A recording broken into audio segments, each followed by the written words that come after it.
Hey, Don here. Okay, back again. Well, my last stream had to take emergency break, but it was probably a good thing. Probably a good time, anyways. I didn't realize I'd been already going an hour and 50 minutes, almost 2 hours. But because I'm trying to figure out what to do with for a fan for this Smiley Gateway over here, and it's what have I got on it now? I've got its original fan on it. It runs at a normal speed, and evidently, I'm thinking maybe this thing doesn't even do speed control, but and those other ones, the other two, the brand new one and the one off the IBM, they just spin so fast and so loud that I can't stand them on there. So let me get over there on that thing, and let's see. Let me turn on the wireless mic. And mute the SM58. Make sure the wireless is working. Get on the endoscope so you can see that fan and see what I do over here. And let me check my sound. Working. Get on the endoscope. Okay. So I was taking a little break. Something occurred to me. I was like, I can't understand why one fan would run so much faster than the other. Well, here's something that I thought of. That's spinning with that thing running so fast. Well, probably the WD-40 made it let go more than anything, but yeah, I think it did. It won't stay on there at all now. I bet you that spinning so fast, the WD-40 looks like it's all wet. So I bet you the WD-40 slung and the Rust Buster probably both slung out there with it going so fast for a good while there, about 20 to maybe 30 minutes. Yeah, it's wet. Okay, so that's how I did that. But what I was wanting to show was a sticker. Anyway, if I can get it to line up. It's really tricky to figure out how to do that. Because that's completely backwards and sideways and upside down to me, but that's the way the camera's turned. Okay, so the thumb right there, 0.65 amp. I just got to thinking about that. They're all 12-volt fans, but some of them are different. That's a 0.65 amp fan. So this fan, I've noticed when I was looking at new ones, thinking about what if I bought a new one, this fan could be, like a whole lot less. So let's see. And maybe that causes it to go faster or slower. Oh, that's still plugged in. I saw that little green light on there, and I was like, why is the little green light still on? Because I thought when you unplug it, it bleeds. Yeah, you can sit there and watch it bleed down. Current bleed down out of that section. I don't know about the whole motherboard. I'm sure a lot of those caps are still charged. So I wouldn't go sticking my tongue on the back side of that motherboard or anything. Or my fingers for that matter. But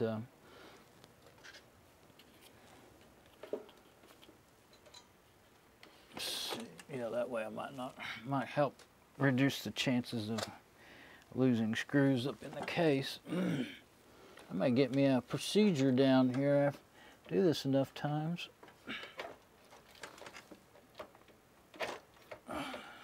Well, those little needle nose don't grab that plastic very good. I can barely see. I'm not really seeing where I'm grabbing it.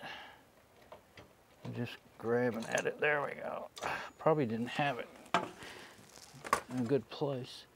Okay, so let me get this turned over out here and get the screws out of it. Yeah. Okay, so this one,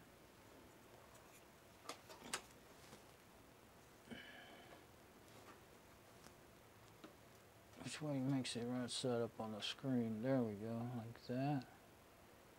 Yep. Oh, 1.4 watts. You gotta be kidding me?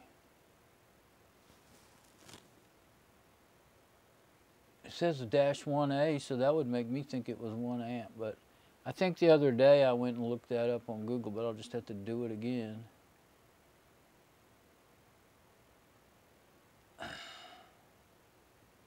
$12-volt.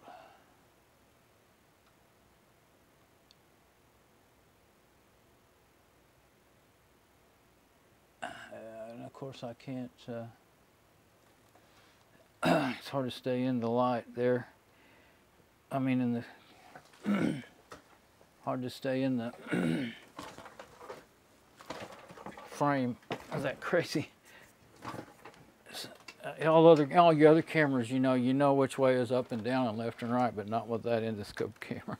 It changes every, because that cable, it's on a cable and it's round and there's no markers on it to tell you which way it's pointing. So and the cable will twist it too. The cable's long and unwieldy. So the cable will turn it even in the way I have it mounted in there, which is the best way I've figured out how to do it. Well, you actually wouldn't want it to, you wouldn't want to mount that. I thought about that at first. You wouldn't want to mount that barrel where the cable, you know, where the mount was fixed. The barrel was fixed, because then the cable would twist inside of the barrel and break your wires and run your camera in no time. So I let it all spin together. So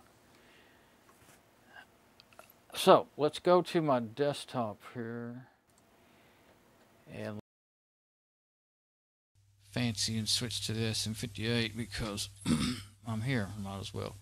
Okay, so I never did even check. Yeah, I did. I checked the sound before, when I switched to the. Yeah, there we go. Okay. My preview is still playing over there. So I'll get on the browser and look up that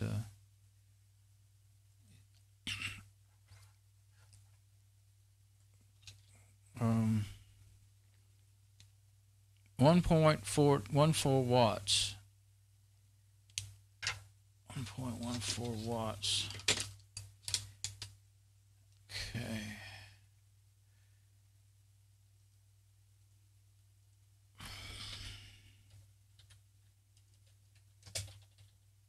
Equals,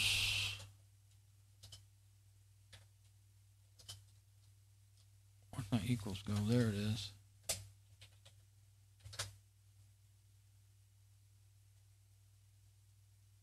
How many amps is equal to 1 watt?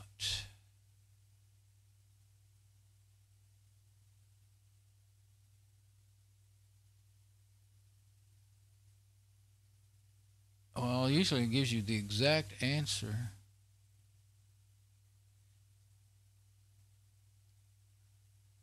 For example, 12 watts. Is there a... That says tables. There's another one that says tables. Let's see. Oh, that's the hard kind. I just wonder where you can type it in. If it's not going to show it right there on Google, then...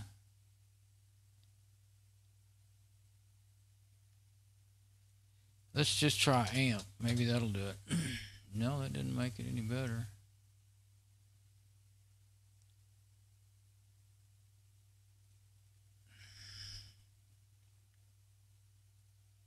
Let's try it the other way.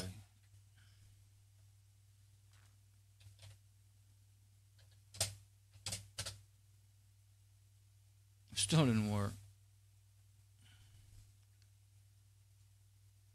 I'm being too lazy, huh? There we go. This is what I want. Enter the amps. Enter the voltage in volts. No, I need to know the watt. I know the watts. I don't know the amps. Well, since I typed it out that way, it gave me the other way around. There we go. Let's see. I had it amps.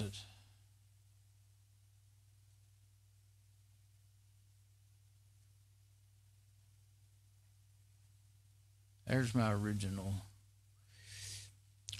Let's reload that, make sure it's got the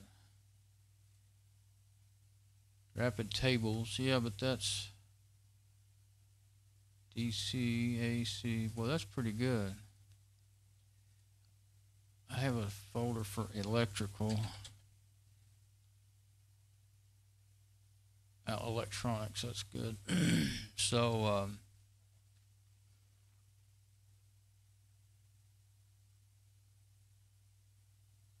well, that's the same site. Let's see if it has a calculation formula.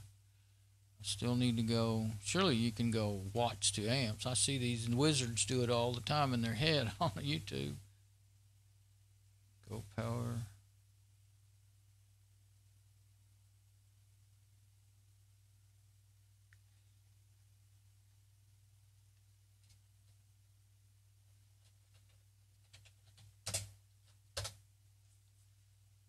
Okay. Let's see if this one works. This is, yeah, enter power in watts. I'm going to leave the other one open just in case I want it. Okay, 1.14. Right? Let me look at it again. 1.14 watts. Enter voltage, 12 volts.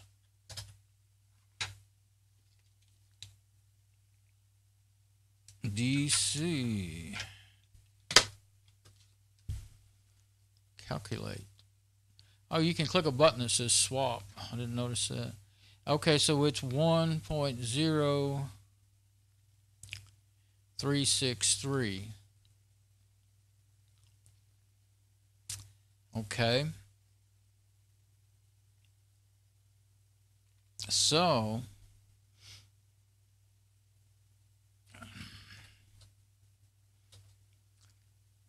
where's the other one?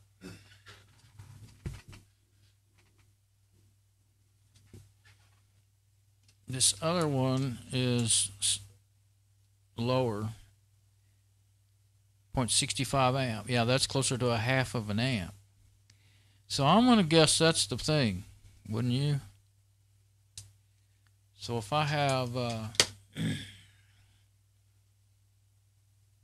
getting WD-40 on my fingers every time I pick up that sticker now. It'll never stick again with all that on there. I would probably clean it with some alcohol or something, but I don't know. I started sticking on a paper towel to soak it up, but that'll just stick paper towel to the sticker, and it for sure won't work after that. I definitely don't want WD-40 all over everything, so let's try to get them cleaned up here.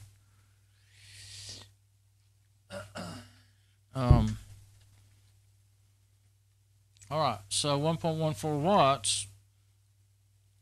Oh, that's, oh wait, that's 0.1 of an amp, not 1 amp. 0.103.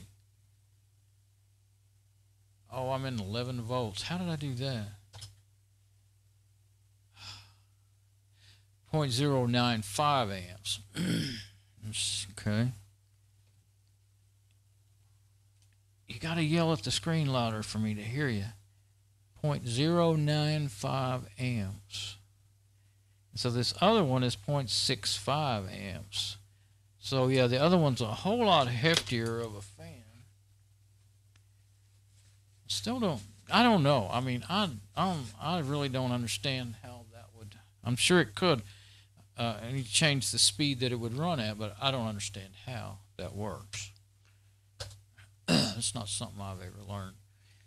But so this one, enter the current amps, and that would be what I have information on the other fan. 0.65 amp. Every time I touch that little sticker, I have to clean my fingers again. I'll put 0 so it won't end up, making sure it don't end up thinking it's looks like you can't do that, or what? You can't do. Okay, I'll try 0.65. It doesn't seem to work either. Oh, maybe it's just because I haven't put any the voltage in there yet. Try it.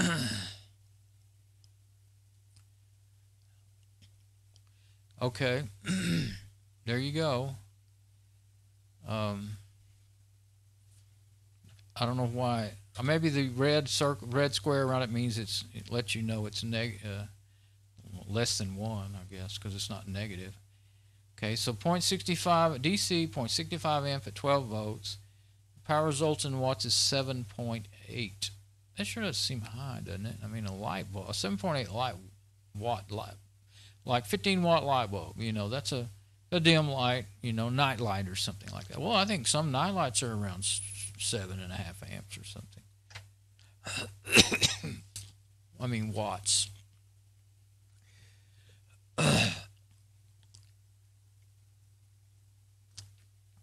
At any rate, that I think answers the question. I don't understand how and why exactly, but you know, you'll have to get Dave Jones to explain that to you, or Mr. Carlson.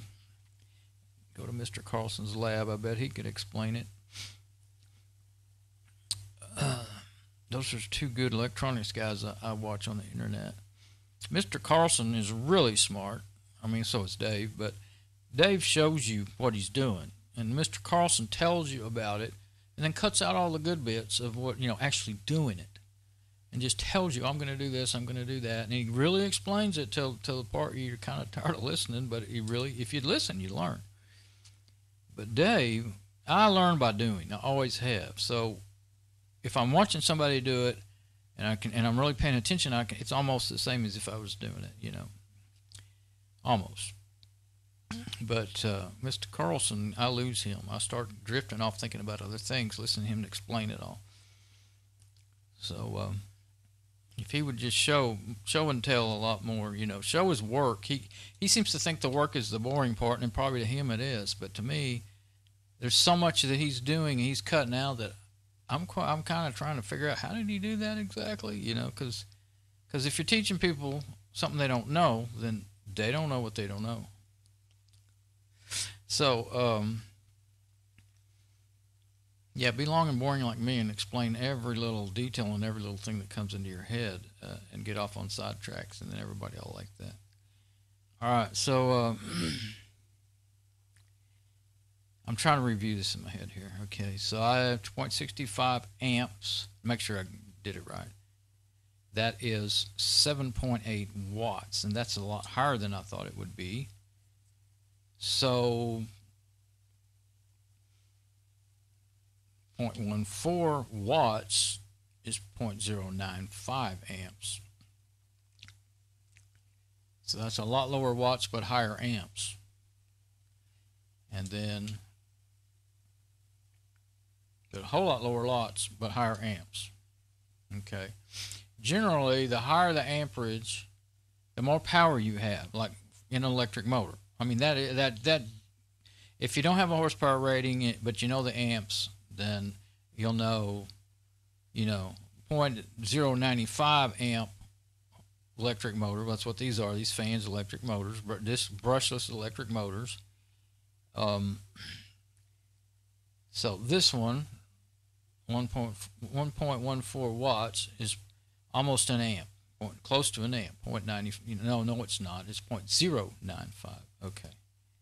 The other one, so it's the low on the amps. It's really low on the amps. Okay. Yeah, so it's low on the amps and low on the watts. Okay. And the other one is higher on the amps. It's 0.65 amps.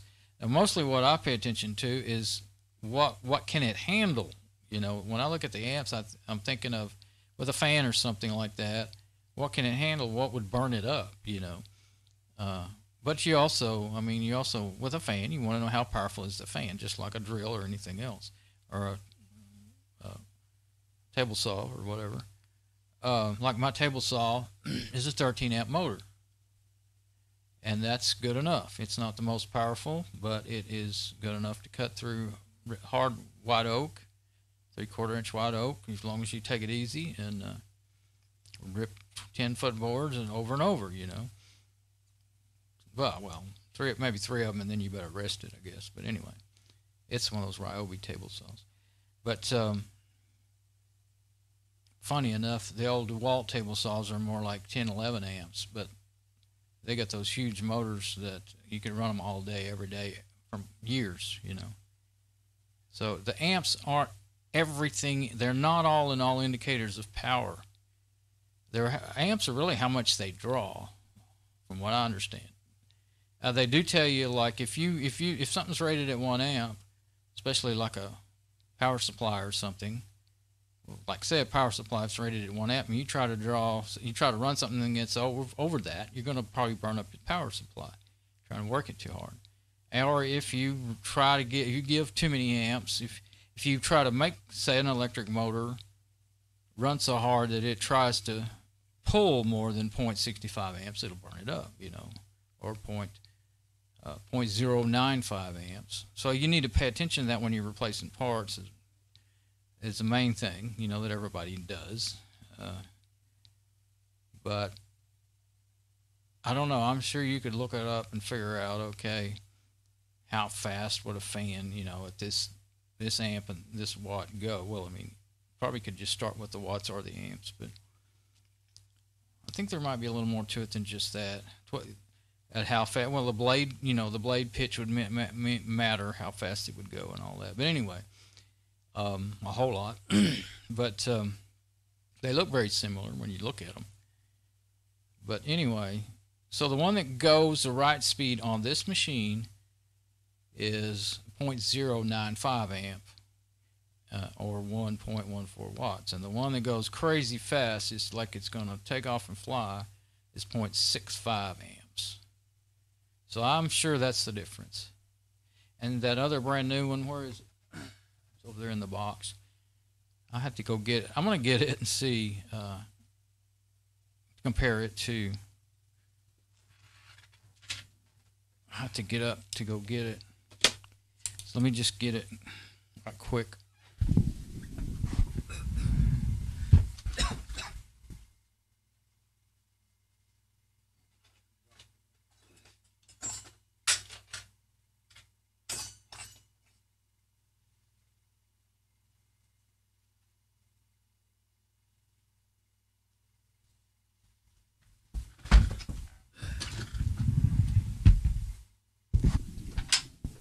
Clean my fingers up again.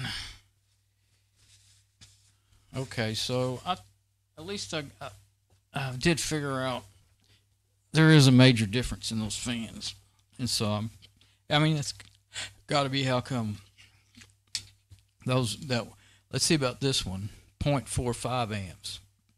Okay, so it went fast. Let's see what. Yeah, 0.65 amp was the other one. This is a 0.45 amp, 12 volt, of course, and it went really fast, and it was annoying, but it didn't sound like it was about to, take off and fly. So the higher the amps on your fan, the faster it's going to spin on the same exact current. And what I'm guessing, voltage and current, what I'm guessing is whatever the output is on that header for the CPU fan is not variable, because it never changed. It's fixed at a certain current, certain amperage, and if you have the right fan on there, it's all well and good. But you put the one that's a higher amperage on there, and it's going to go faster. I mean, I just figured that out by accident. This one goes goes pretty darn fast. This brand new one. And that other one that came off the IBM goes crazy fast. So, and that also may answer my question. I don't think I remember. No, actually, that brand new one that I put on there, I think it's the same exact rating as the one I took off. It goes so slow, I thought it wasn't working right, But it will speed up, though. That one adjusts. There's a place to stick this. I just realized there's a place to stick the wiring here in this, but it looks like it would put it right down to where the blade. No, it doesn't. It puts it awful close. If that wire was to bend just a little bit, if I want to talk about it, I guess I should show you. This, the wiring here, it's got a little place, where it can go in there. I'll take it out there. If you can really see it, I guess I should get over there under the deal. But if you hook it up in there, I guess I need to get on the endoscope if I'm going to show it. But that looks like a really well, it looks like a pretty poor design of the dangerous design flaw. I'll show it. This one really moves some air though, and it wasn't. It was unbearable for me, but it's not the worst thing in the world. I mean, when it was running full blast.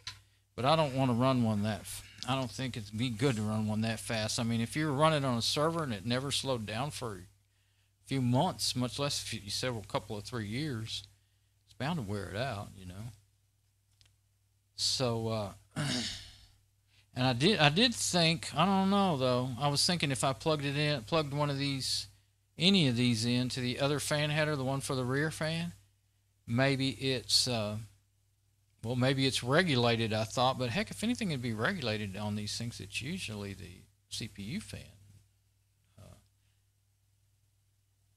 But it could be regulated differently, or it could be set to not run quite as fast, you know. I don't know. I would kind of guess, I mean, only way I'll know is try it, but I'm kind of guessing that both of those will be set at the same. If they're set and don't regulate, or maybe it's supposed to regulate and it's not working right, maybe plugging that 4-pin fan in and blew something out. Some kind of little electronic part could have blew it out. The part that made it regulate. Because I do know that when I was reading up on it, there is a variation, you know, in the actual motors and how they're designed. And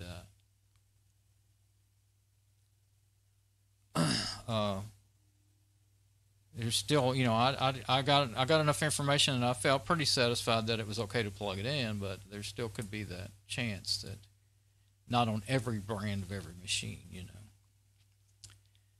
So, because they don't all stick to the same pinout, you know, much less color code. Forget color code, just forget that. But they don't all stick to the same pinout necessarily. So, say that fan that went really, really fast, it could maybe be, or this fan compared to what the pinout is over there on that motherboard, it could be the sense and the speed control could be swapped, maybe, you know. So, because it looks like it's made to, it has the dummy, the locator. I hate calling them dummy pins. People, when I was in Toolmaker, the people who I worked with were so smart aleck about that, and they made sure to always call those locator pins dummy pins, because those people on the line were too stupid to, you know, work without those dummy pins. And I thought that was ridiculous, because I knew a lot of them, and they were pretty smart people. So anyway,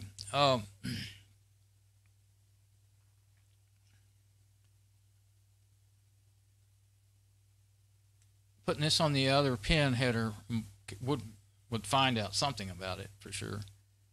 But I think I'll do that before I go trying to take that. I got to thinking, you know, the magnets in that other fan, even if I can get it all apart and they all fit, the magnets that are permanently mounted inside of that fan blade could be a different type, they could be a different polarity.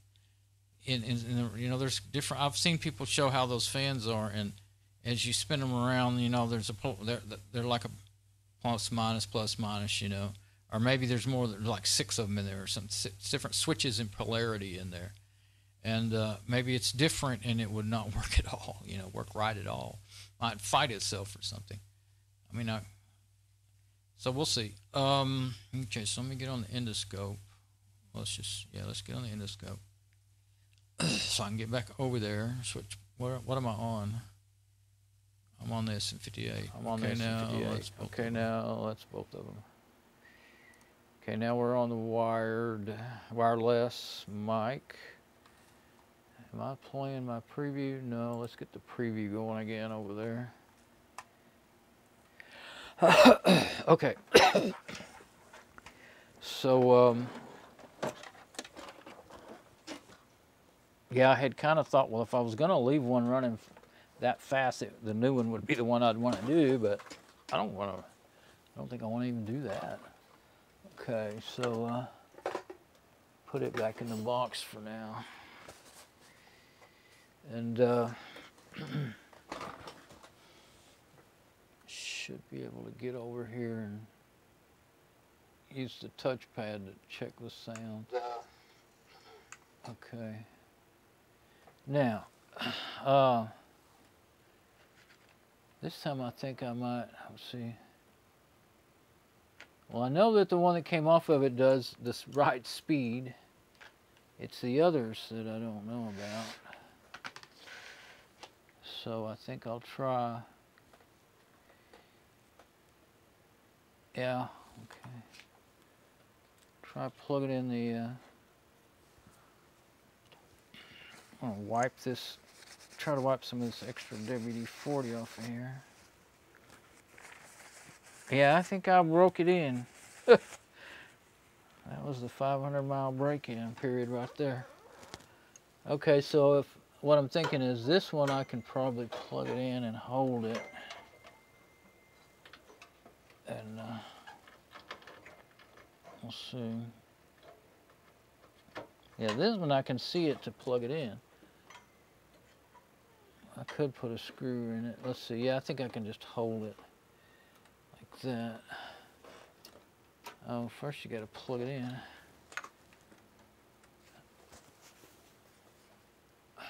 I'm just running out of places to put stuff.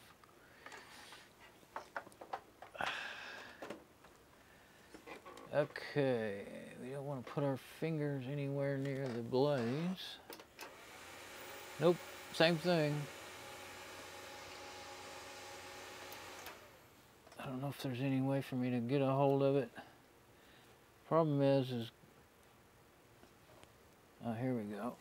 Try swapping hands. Now, just going crazy fast still.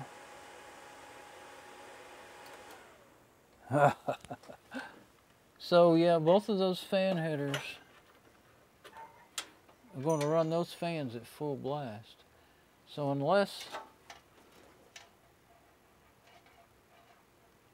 it doesn't sound grindy though, does it? It's it would probably be, I don't know if it'd be okay back in its original machine or not, but it could have cleaned it up with Rustbuster in there on WD-40 and run it that fast. It might have cleaned it up a bit, I don't know. But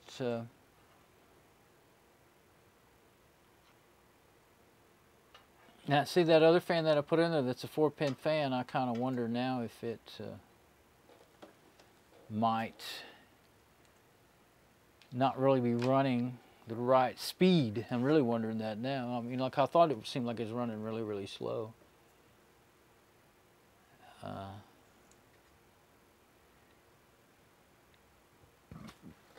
going to move the computer box off of here.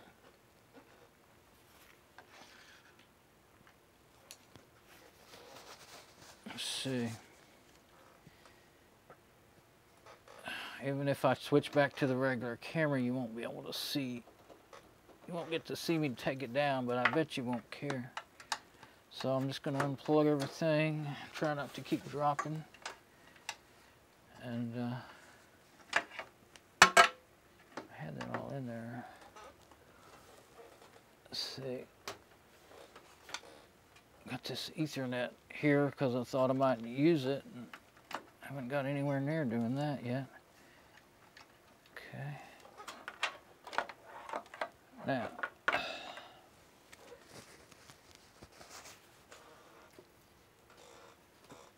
let's see.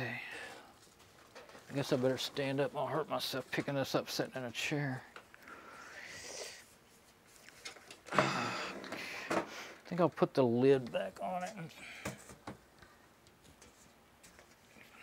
until I won't screw it down probably if I can get by. Yeah. Just set it like that. All right, now we can get our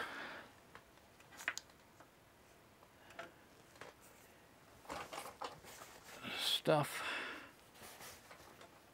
Not sure how I want to do this. Oh, if I'm gonna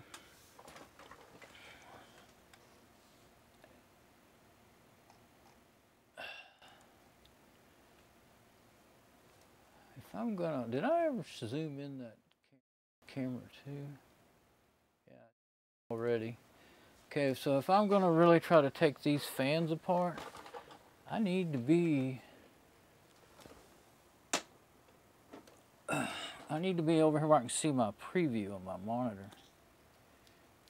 So I'm gonna get over that way. And now I got some tape on my workbench here that I can wrap around. Well, half of it didn't come off. Half of it stayed on the workbench. But I got enough to wrap around this clip, because if I keep dangling this thing around in the floor and here and there and everywhere, I'm going to end up breaking it. So this thing is hung up on everything. I'm gonna have to get everything off out of the way there. Well, I guess I want this like that anyway. When I come back over here, I want it like that where I can see it. A preview, okay. That can go that way.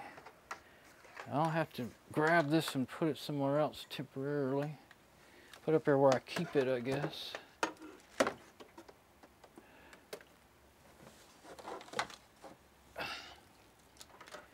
And pull my workbench over this way.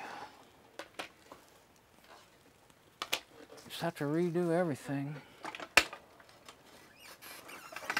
Try not to run into that camera behind me. It's strategically placed.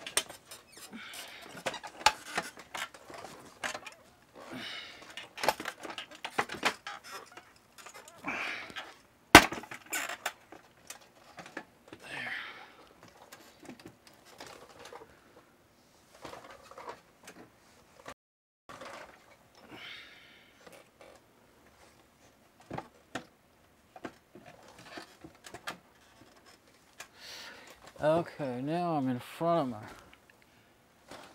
my preview, so I can see what I'm doing on the endoscope. Now, where do I want to, maybe how I want to do it.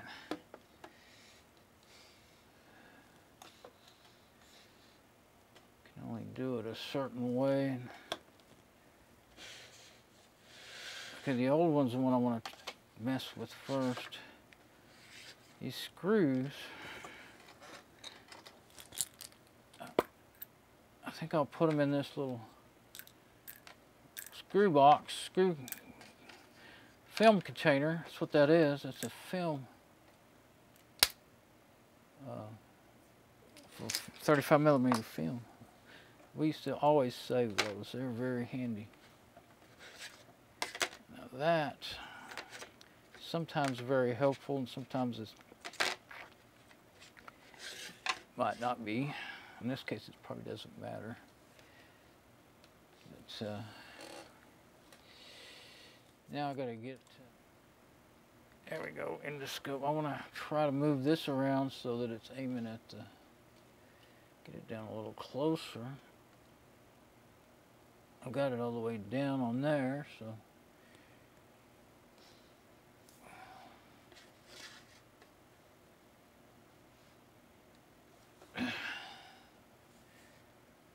There. Okay, now I'll go straight endoscope, and as long as we're still working, it'll be all right. Go straight endoscope. Okay, now.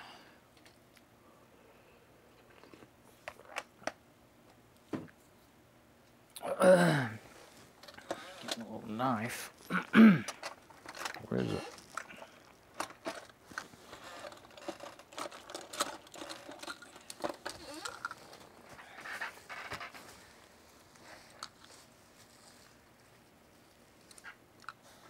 I'm going to take the sticker off of this one. Guess I should get a little closer than that. It's not the whole blade that we're trying to see so much as the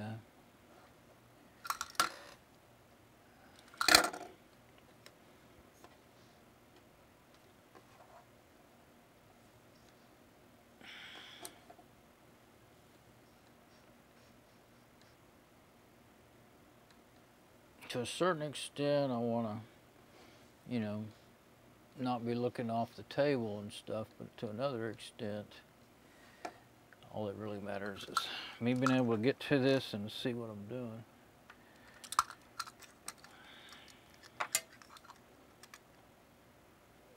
And try to use the camera because as much as I can, because then I won't be having to work with. Then I can use both hands to work. That's the wrong side. I think it's put it over there on the table. I think it's got a plug in it. I think it might have left another layer. There should be a hole in there where you can take that apart, but I don't see one. When I'm looking back from a distance, yeah, it's a plug. And there is a thin film of plastic on there still. I'm gonna leave it and just cut around that plug. There we go. There we go. It's a thin film of not see-through plastic that stayed on there when I peeled off that sticker. Had me fooled for a minute there. Okay, so yeah, see there? That's what I got to try to get off. Now I got to thinking, if I push up on it at the same time, probably help it to come off. And what's, you know, best thing, like a cap or something, or yeah, there we go. Well, let me get one that's got full of screws, so I won't lose those screws. I've got some empty ones over here.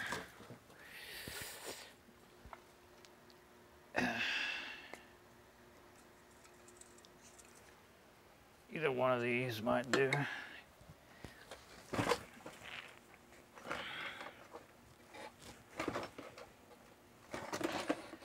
Okay, so if I'm going to use that, I need to get closer.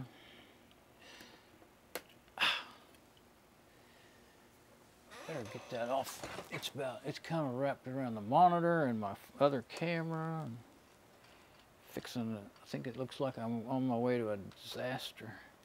Well, that's going to be bad. Knock the phone over. Yeah. That wire is so unwieldy. There we go. Maybe that's better. Let's see. Okay, yeah, I kind of want that right there. So if I move this.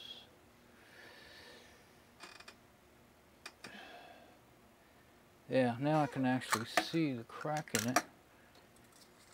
Get me a... Yeah, I think that's probably good. That pushes up on it.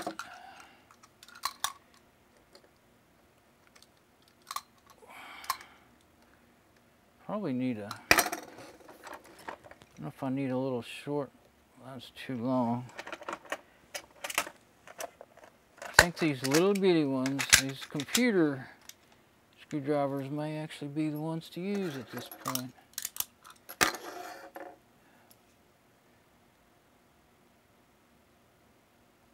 Or maybe too big. Where's a smaller one?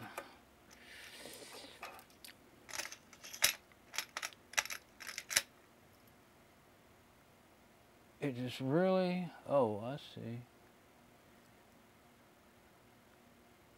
It looks like, you know where it looks like in the screen? Well, that's where it looks like it should be to me. But that's not where it is, so. I can't really see it by just looking down there at it. Okay, now we're getting there. That's really weird.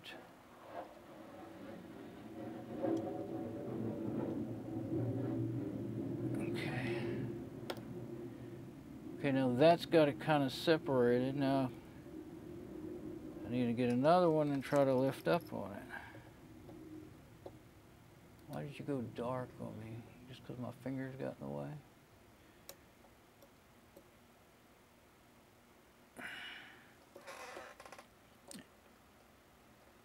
Don't break, just come off.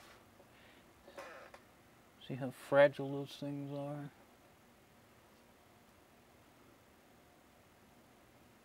I'm afraid it'll go flying too.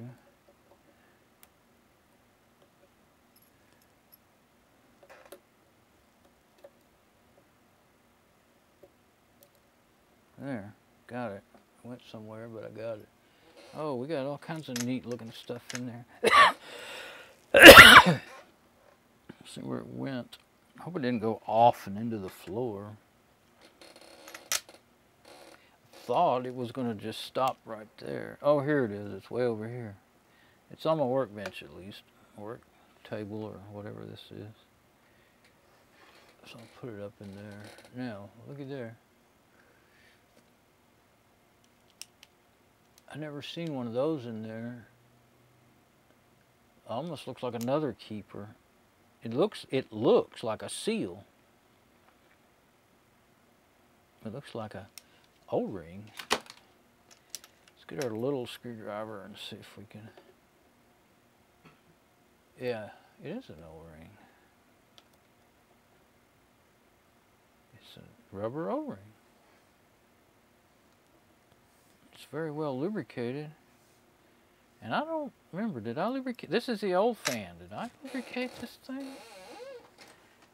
I need another something to wipe my hands on. I guess that other one, I ended up throwing it in the box over there. Okay, oh, that's where I ought to put my little parts. Well, yeah, I probably should because it's so easy to lose them on the table. You usually forget that's where they are in the in that spot on the table. Okay.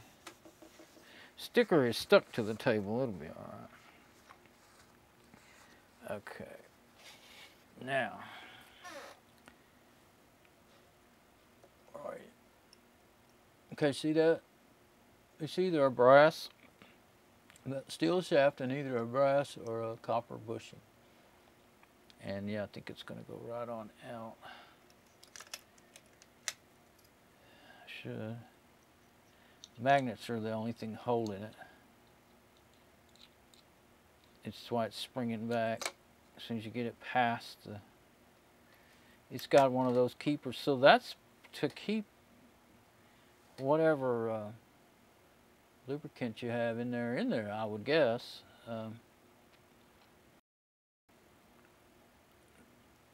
There's where our blade's broken off. But you see that hole, that's all magnet. And then here's our windings of our motor. And I guess you'd say it's 4-pole. Now there's our bushing in the middle. And sometimes you can look in there and see if they look dirty and stuff. I can see in there with myself. It's hard to get to where the camera can. You can see if they look really worn or crappy or dirty. This one actually looks like a brand new bushing to me. Which, you know, this one runs fine. I mean, it runs great. Just has a broken blade. I was thinking I'd try to turn on the light. Well, it's so hard to get to that adjuster itself on the front of the computer. I'm not going to do it. I'm afraid I'll knock everything over. But if you could see in there, well, now you can kind of see in there. Anyway, it really looks good in there. And this works good. So, let's see if this other one will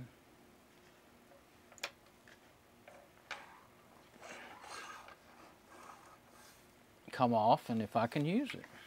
Might not be as bad of a thing, as hard of a thing as I think. This other one is the one that came out of the IBM, and I guess I don't need that plate. Well, I would like to have a place to put the stuff when I have to get them out.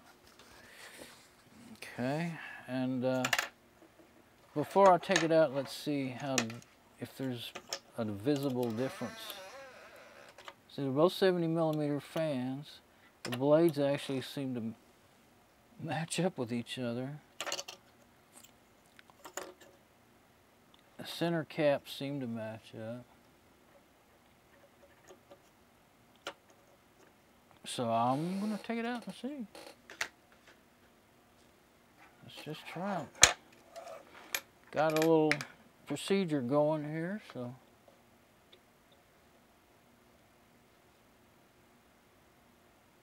It's at my camera's at a pretty big angle, but close enough at least. I mean, I could try and straighten it up some more, but then it'll pull the work out real far from me, and well, I don't know, maybe I could. I can see that good enough. I think I'll leave it as is. Let's just see if I can do like I did. Spread it out with this screwdriver. It's almost right where I need it. Okay, push down on it. That one kind of snaps out. It's down in there deeper, I think, in its little hole. This one, yeah, this one I don't think I'll try the, I don't think that actually helped a lot. This plastic is so thin, especially this one. I think maybe just lifting it up. Now that I got it pushing down on the, see, I've got the blades, I'm pushing down and it's raising up my keeper off of the deal there. So let's try this smaller screwdriver. That one gets a more area, which is usually good when you're doing something like that, but it's also bigger.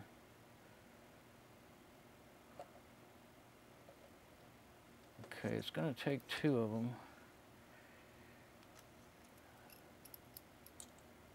Just like before.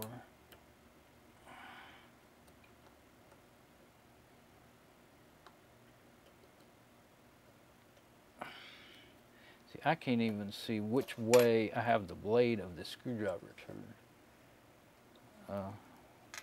without looking up there at that screen, and then that throws my coordination off.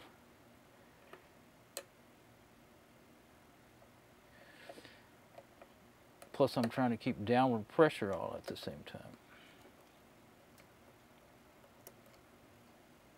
Oh, it's off. Oh, this has ball bearings. Where did it go? Did it jump off into the... It just came off. I thought I heard a little noise. That's got ball bearings. I see that all the time, but, you know, in the...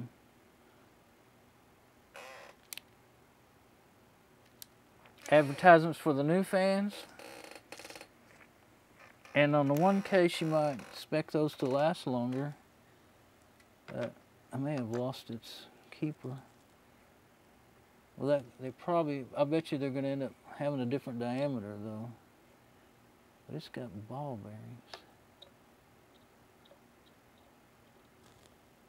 I'm not in the... There you go. Looky there. That's the first computer fan I've seen with the ball bearings like that. I see it in the advertisements all the time. Trying to see if the ball bearing was worn out. Have any balls in the wrong place or anything? There's something. Oh. Yeah, I think they're bunched up. It's probably... That's the thing about them, is they probably do work better when they're new than the bushings. I'm sure they run freer, but once they start wearing out, and it, you know, I don't imagine any fell out because the keeper was in its place, but I think they've moved. Yeah, it's gotten so worn that they've moved. They're not staying evenly spread. There could be some missing. I mean, it kind of looks like.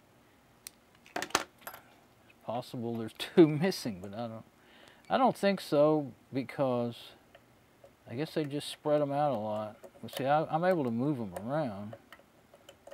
There should be some sort of keeper to keep them from, you know, moving around in that race and touching each other, and that's what they do move around. I think they're pretty well worn out. And I don't know where the little keeper went. It may have went off in the floor, but it's not going to matter if I can use the other one. I mean, not completely. Okay.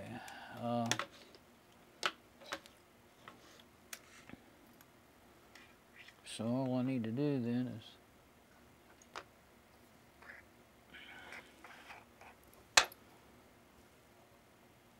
push it out like I did the other one if I can. Oh yeah, no problem.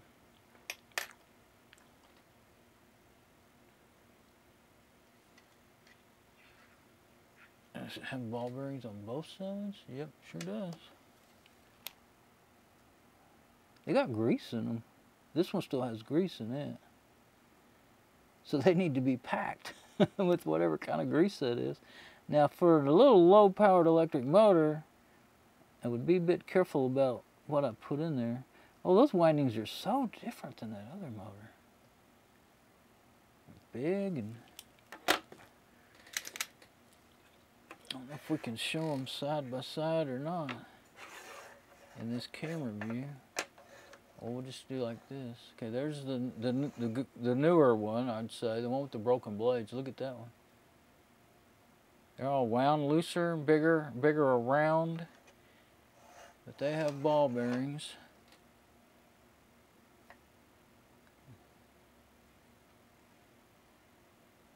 And that's the one with the grease in it. And that's the side that's probably making the noise because I was able to move one of those bearings quite a bit and get them more evenly spaced again. You shouldn't be able to move them all around like that. I don't think there's any missing, but they look like they could be replaced if you had some. But, I mean, I wouldn't put lithium grease in there. I already learned that the hard way by just using it on stuff. It gets hard and does absolutely more harm than any good it did the first week it's on there. I mean, it don't take a month or two to get hard either. And I don't know about regular axle grease, you know. Actually, I would thinking about you know, like what wheel bearing grease. I think is too thick for a weak motor like this. That might be your first thought, but actually, grease gun grease is pretty thin. So like some good grease gun grease would probably be good enough. I mean, I didn't know until recently from watching tool videos that there's, especially with tools with electric motors and stuff, there's all these different kinds of grease they put in there, and I can't remember.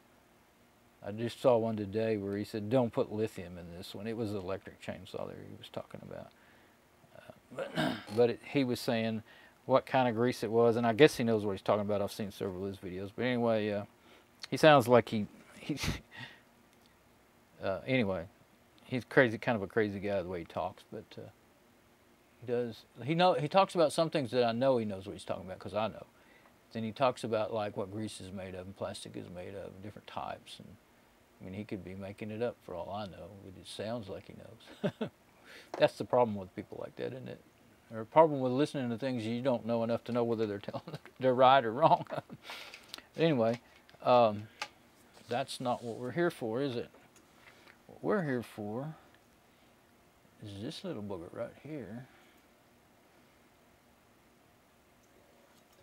And I think before I go to cleaning on, I was fixing to try to go look. Now see, there's the dirty junk.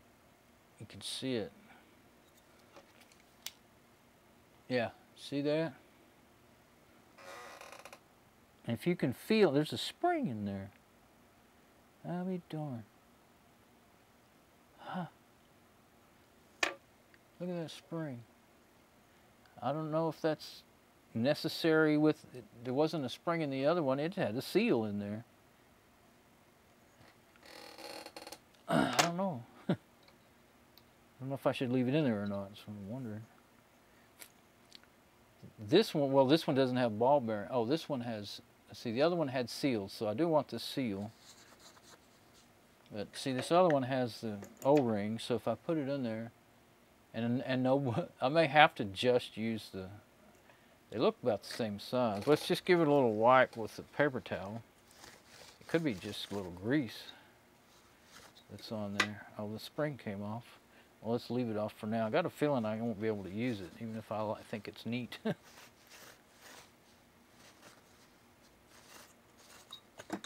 I'm gonna drop that.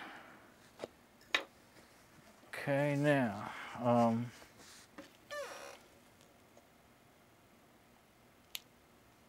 I think maybe it was just grease and stuff. Yeah, now let me feel of it. I don't feel any kind of burrs or any, you know, like, well, since it's ball bearings, you're not going to have the normal. Let's see if this one has it. It's all, I don't know if you can see that or not. It's definitely, I don't know if that's, it looks dark as if it was overheated. But it's not. It doesn't have any feelable residue on it, like bushing material on it. I don't know if that's a coating they put on there. It's even. For a minute I thought it was like it had been overheated. See that? But I do want the little, well, let's go ahead and get it now, because if it fits, we may want to leave it together. There we go.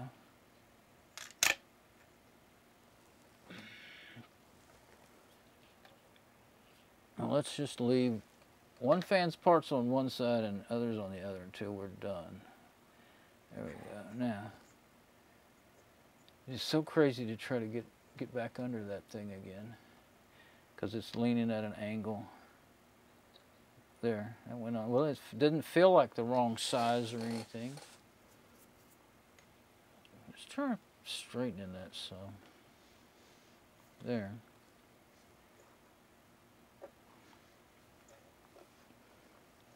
Now, that's a lot easier to line up. Now I wiped it out. Let's wipe it out again. I wasn't really concentrating on wiping the whole thing out. I was thinking I was just going to do a test fit, but if it's dirty, you don't want to test fit it dirty, now do you? You get stuff on your brand new place where it's supposed to go.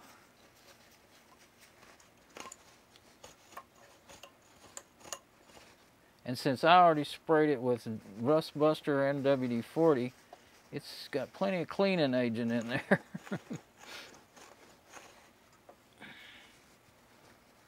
I sprayed it both. Let it set. I let that Rust Buster set, like I said earlier, 2 or 3 days before I even. I still got some in there, but let's see. I'm not sure why it's not lifting out. Whatever's in there doesn't want to stick to my paper towel. It wants to stay in there.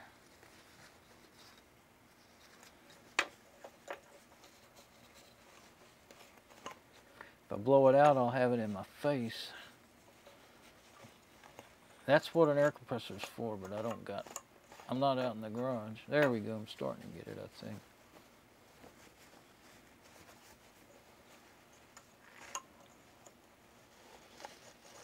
Yeah, and even after that thing, both of these, well, I don't know how well I blew. I don't know, I didn't blow that one out again, the one that's really dirty with the broken blade, but this one I blew out. I think I blew it out again the other day. Yeah, I did. When I was outside, I'm pretty sure. So, now this could all be for naught because it may not fit, but let's find out. Let's do it. Oh, let's wipe this casing out too. Because this is the one that the blades are pretty dirty. They got mud in them. Look, I got red clay in them.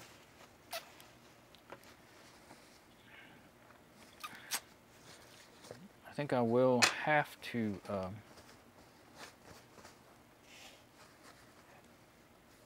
what's that, WD-40? Gotta hit it with WD-40 at least once.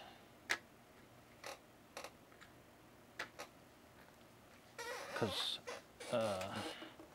that one I don't think I've hit with anything lately anyway. Probably did a long time ago.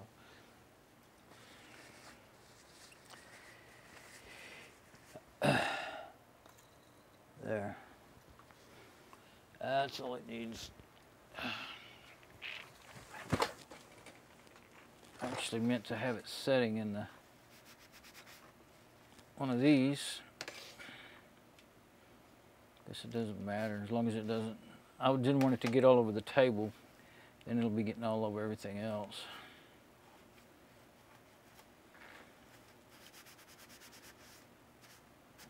Okay, now this one is getting too dirty to keep. Now I wish I had one more of these things. Well, let's just take the blade out of there and put it over there with the other one. These are my parts. Let's see. Because I'm thinking I want to do it like that.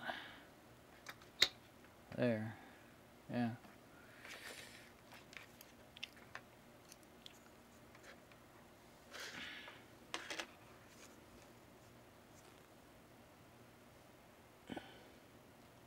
I think I'm doing good. I don't feel like, can't really tell. I won't really know until I kind of get it in there, but I don't think there's any wobble. It looks about the right length. And this one doesn't have a G and shims to try to figure out like the, I guess these O-rings are the shims basically. Yeah, but that spring would have never fit. There we go. There was an O-ring, red O-ring at the bottom and one at the top. And now if we can get this on there, we may be able to turn it on again. And this is the original, well, this is the original clip from this fan. Wish I had a, I know what I need. I need a pin. I had one. Oh, I think it's in here. Something that I figured out. Where is this little jewel? Here we go. See that pin? It's just a pin that I took the, you know, it was out of ink and I took the deal out. You can use that to get the male connectors out of a Molex connector. They have little brads on them. Oh, it doesn't fit over that.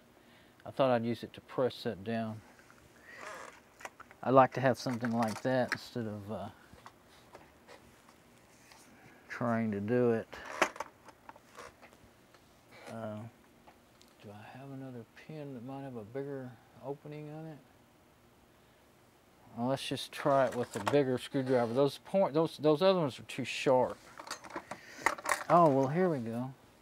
I've got some little screwdrivers. If I get some light down there. There we go.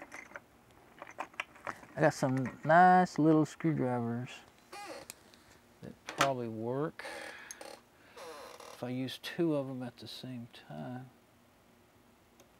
Oops. Oops. Well, I'm on the split. Let's see. Now, am I off of that split? Yeah, I could really use I've got some little sockets, but they're not that small, I don't think. Let's look and see. These nut drivers, if I had a really small one, let's try this one. I don't know if it's small enough or not. Well, of course it went to the ground. Went straight to the ground. Let's see, I'll have to get out from under the camera. No, it's too big, I think. That's a good thought, nice thought. I don't think even outside I have any sockets that small. So let's try the screwdrivers again, let's see.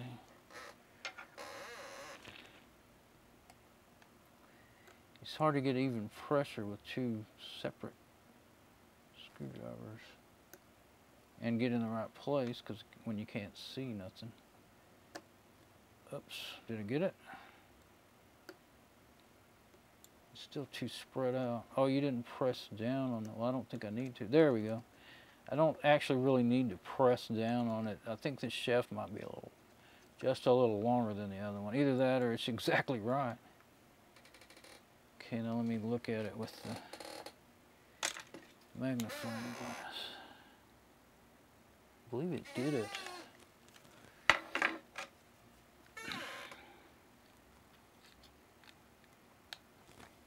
Maybe I can do it with the camera. I just want to make sure. I don't want to overdo it and break anything, but I want to make sure it's in there good. That gap looks wider than it did before.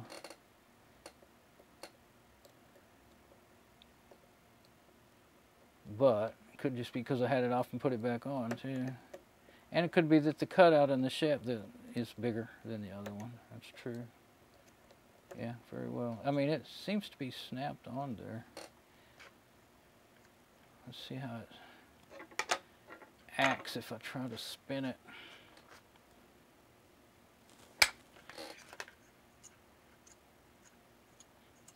It doesn't keep on spinning at all.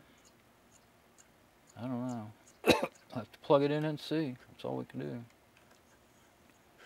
It's no dragging or anything.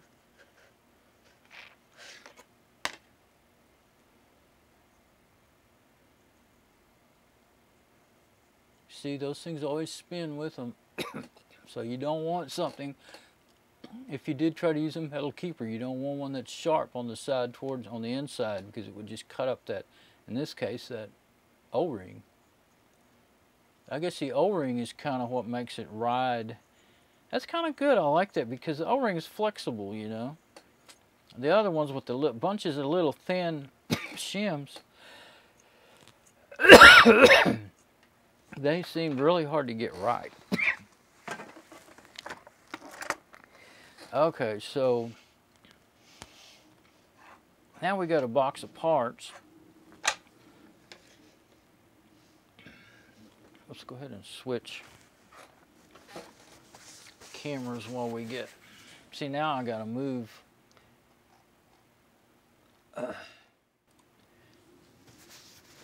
Now I've got to move the. So here's my box of parts right here, or my tray of parts. So that's the old blade. That's the old motor. The sticker to the old motor. And I wonder if I can put that on there. It's got ball bearings, but I do believe they're worn out. Oh yeah, that spring. I guess what I need is a, and the sticker for this fan, I'll leave it on the table for now because I might end up. And I'll put it in its very own tray and get this stuff moved around to where I can. See, now I got to go, well, I can put, I'll put the case up here. Instead of moving the table, I'll just move my laptop back a little bit, like I usually do anyway when I'm doing this. There we go. And now all I have to do is move all this junk. And put my case up here. Screwdrivers, I don't think I need the little screwdrivers unless I have to take it back apart again.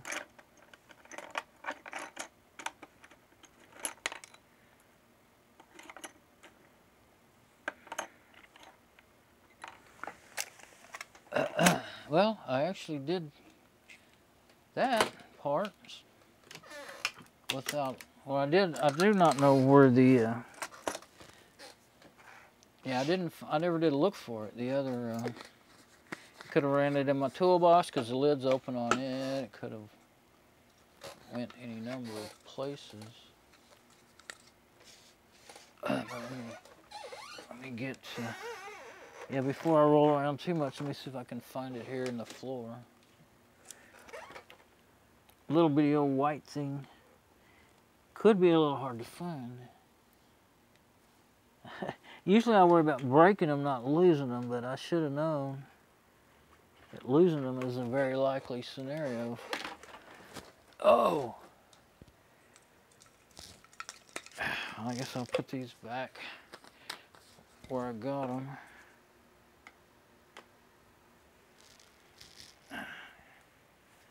Well, I'm not going to look for it a lot now. I'll look for it later when it's just if it landed in my shoe or something, I'd like to go ahead and get it out. They do that a lot, parts and stuff. I don't feel it.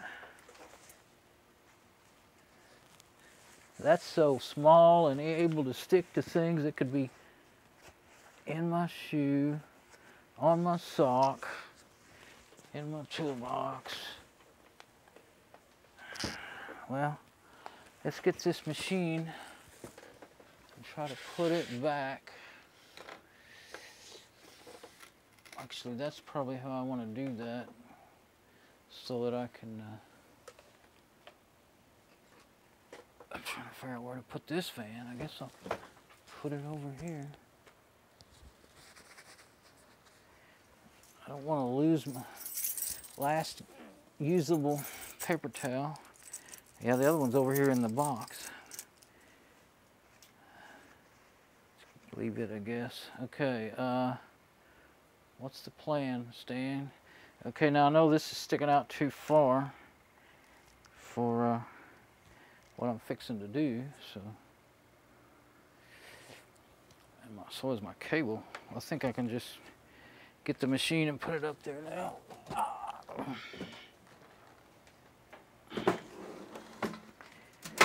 Get this lid off. There we go. Now. Oh yeah, I nearly knocked it over. I knew I'd run into it. My back camera that was perfectly aimed at the monitor for whenever I boot it up. It's not perfectly aimed anymore. It's not actually anywhere near aimed anymore. Okay, now. Yes, I can really see how to aim the camera that way. Okay. Actually, I don't need anything but endoscope, I don't think.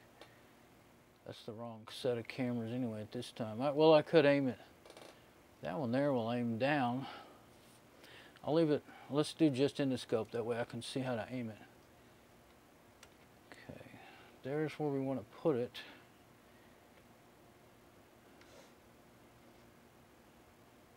There. That's all I need. Okay. Where are you?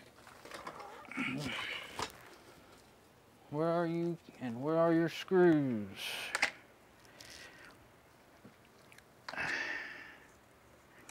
Might be easier to plug this in with, yeah, it is easier to plug it in like that. I think. Thought it was. I can do it with my fingers when the fan's not on there, except I can't really see to tell where to put it. So I'll just get it on there. Okay, now this one, yeah, everything looks good.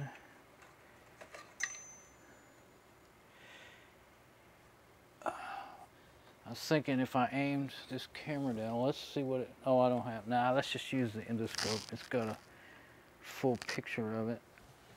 And what did I do with the screws that go in there? I put them in here, okay. There we go.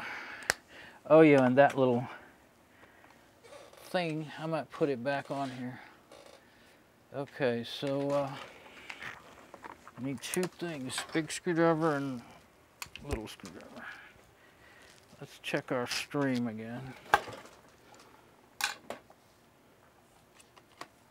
It's paused, it looks like. When I paused it, it was like in the middle of switching or something. It's double exposure. So, where's my needle nose? Yeah. Okay, let me check the sound and everything. Okay, are we working? Where's my needle nose? Yeah, we're working. Okay. I was just thinking I might plug this up with, get the needle nose and plug it up before I tie it on there. Yeah, there we go. Now, yeah, with the magnifying glass I can see to plug it up, I think. There. Yeah, that was what I needed.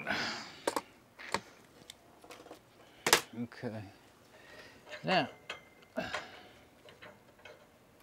that I guess I could turn it on once before I screw it down to make sure it's actually going to work. Would probably be a good idea. If I can get this cord to over far enough, it won't reach. I don't think I have one. Well, if there's one on this side, it's too hard. I have to move the table to get to it. So we'll just screw it down. It's only 4 screws, so it's not a real big deal.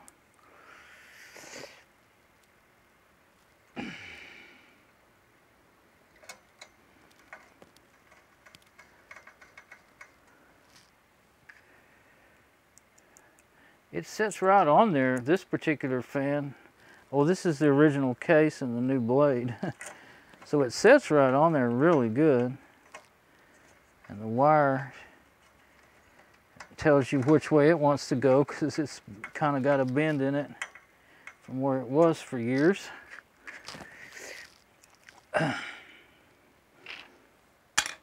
Usually this one is not good for starting with, but with these screws it's actually the best, I think. The long, small diameter, about a 3/4 inch long screw has the biggest head socket in it for that size of screw.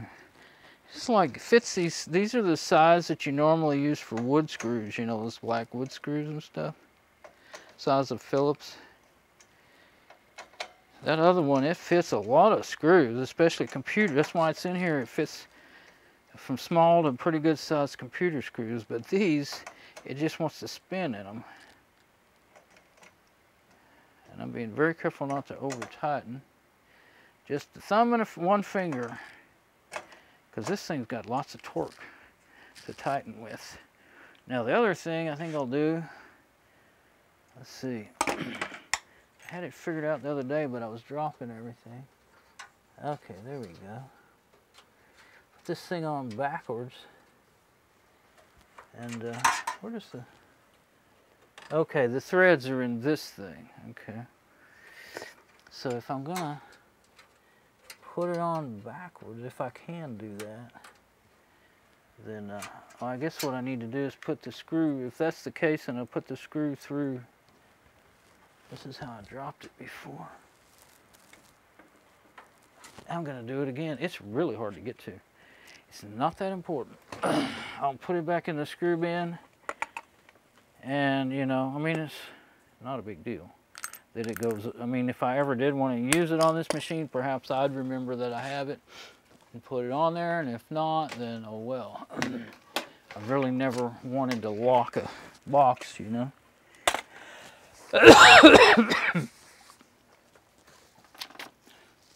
It's really hot in here this morning. Yeah, no, it's went up. I turned on my fan thinking it would help, and it's actually gone up to 79.5 in here now. It's getting to the point I might go turn the air conditioner down a little bit. I haven't had to bother it. I've been chilly to very comfortable for a while now. About a month, I think. But today, it's 91 outside now. It was 85.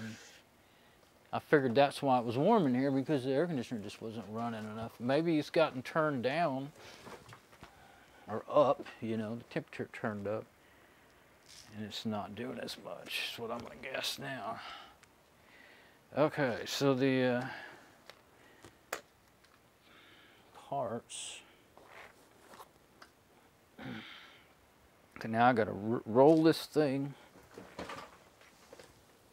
over here so that it can reach all the cables I need.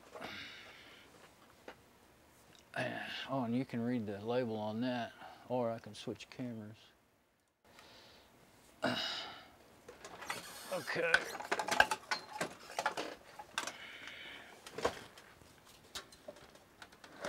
And I guess I'll leave, even though it'll probably require some readjustment, I'll leave that other camera pointing at the monitor. Yeah, because if I want to boot this thing to anything, an operating system, then I'll need a way to show that. So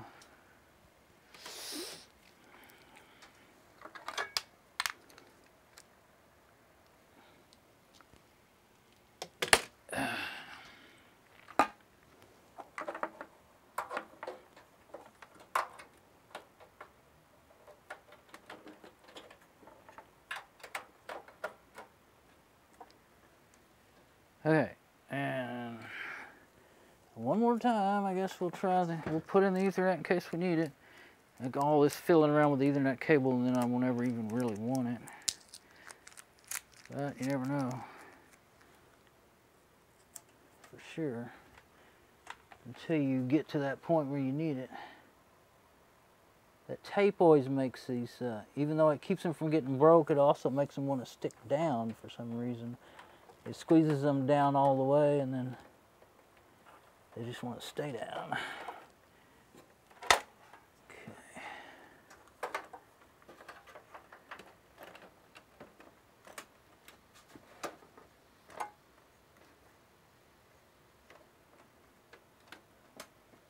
Now, get our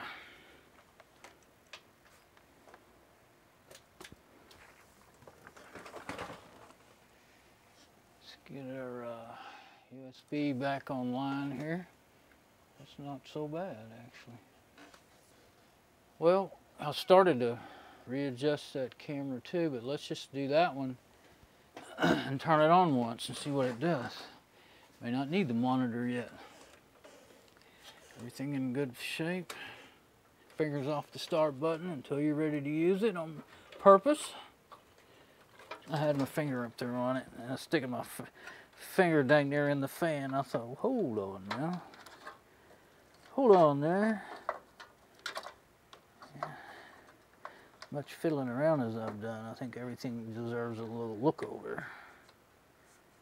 All right. We'll find out.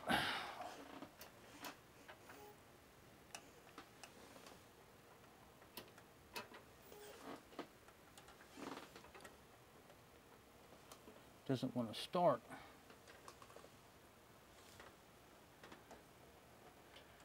You think it's that fan? Let's get my magnifying glass.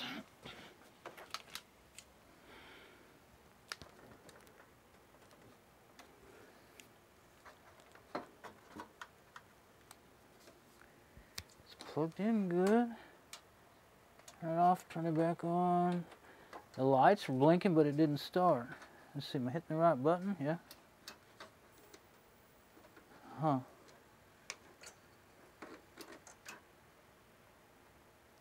Huh. I think that fan is, I wouldn't believe it wouldn't start. I mean, I could see the fan not working, but. Oh, it tried to spin, but.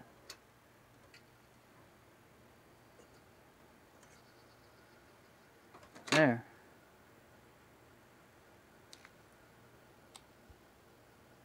It's going, but it's barely.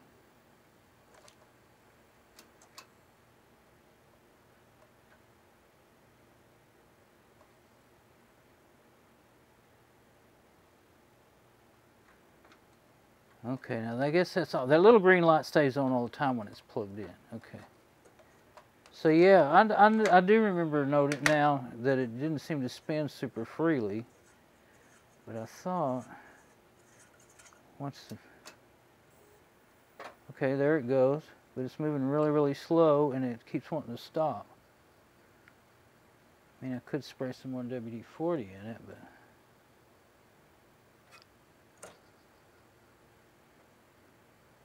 well, you know what? It start, stop, start, stop, start, stop, start, stop.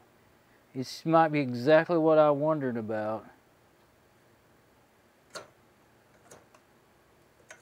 The magnets are wrong. Like the polarities are in the wrong place to work with that particular motor.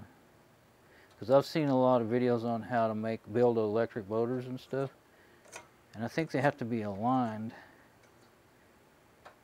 Dang it, that makes me mad.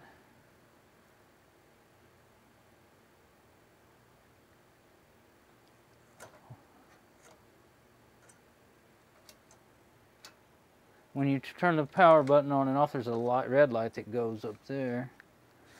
I'm going to try plugging it into the other header just to see, but I got a feeling that that blade ain't going to work on it.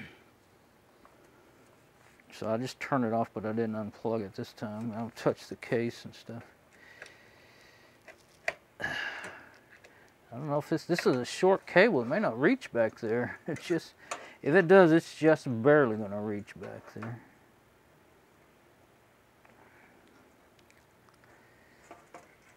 I don't think it'll it won't plug in. So I can't do that. So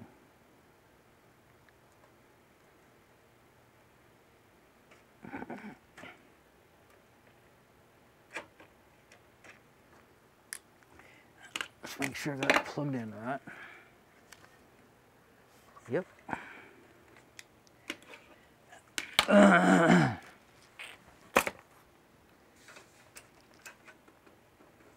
Oh, I turned it off. Ow.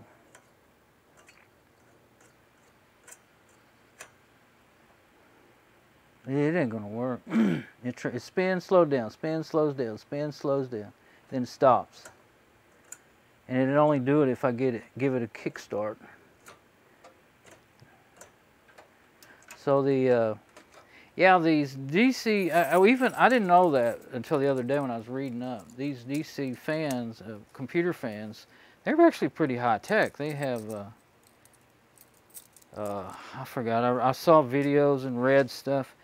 They have electronics that cause them to sense, when this thing spins around, it senses exactly where that rotor is, and the rotor, you know, in relation to the stator, and it tells it when to fire to charge each one of those 4 windings. And so I guess this magnet in this one is off. It's calibrated for that other set of windings. So, because there's if you take, I saw pictures of the other side, there's a circuit board with all kinds of little goodies on there, and I saw what they were and everything, and I've doggone already forgot it, but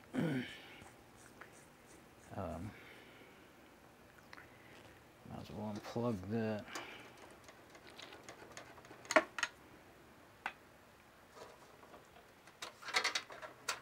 So we're not in luck. We are out of luck with that. It looks so nice and it fits. It doesn't spin super freely though, and I mean, but the way it's acting, it's not that hard to turn. I mean, it's not like it's resisting really.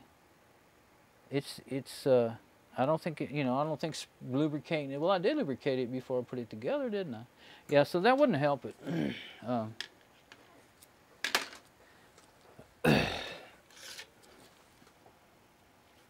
I don't think. I mean, now, because there wasn't anything tight about the bushing, you know, the little, I mean, not bushings, but O-rings and stuff. They weren't overly tight. I'm going to tape up this Ethernet cable before I end up breaking its tab off. And came over here thinking I would switch to this camera since I'm... So they weren't overly tight or anything.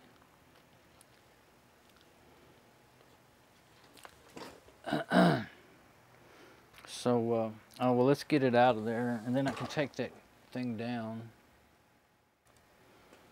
One more time. You know, this is even beyond, this is why I didn't want to do this, but this is beyond the complication and not working that I thought of. Okay, so the missing holder, I just realized that thing could end up being very important. You know, that other fan that this one came out of did work. It actually worked pretty good on 5-speed. Well, the bearings were kind of bad in it though, weren't they? That's right. I sure don't see that thing. I'm looking for it.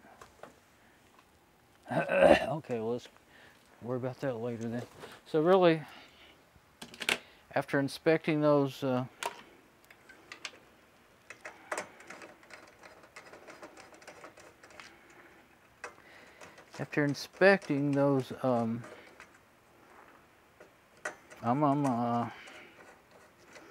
bearings, I don't think they're in really much shape to keep working anymore. Those screws in there.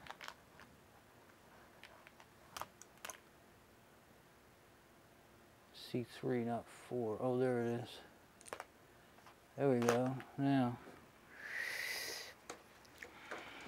so this thing, okay, the two pieces of fans, the vibrating is too bad even if I was to put that back together. So now the only other thing I could do, okay, there is something else I could try. What am I on? The 80mm fan, it's too big, but could I mount it? Oh, I did have an idea. If there's enough room in this case, I don't remember. There's a horn that I took off on the other machine that would, it went from the cooler up to the door. But if you could screw it, and it had, I think it had, you know, like smaller on one end and bigger on the other.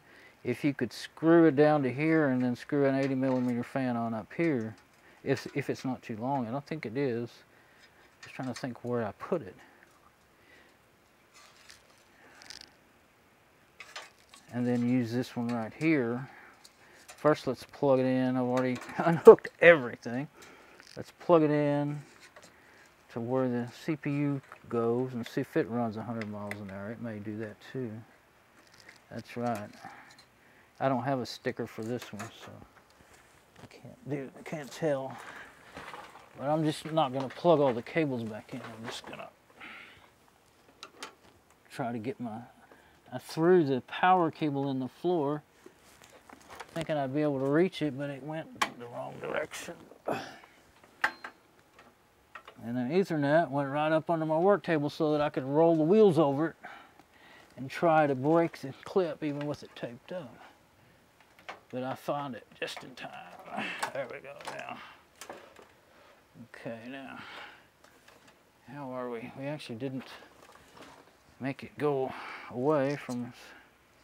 Let's see, now that would go on. I mean, there might be a possibility that I could, I think only one screw would line up. I don't think you can even get two. If you could get two screws on there, I would maybe do it. But you can't get but one on there. That just wouldn't cut it. But I can set it there, I think.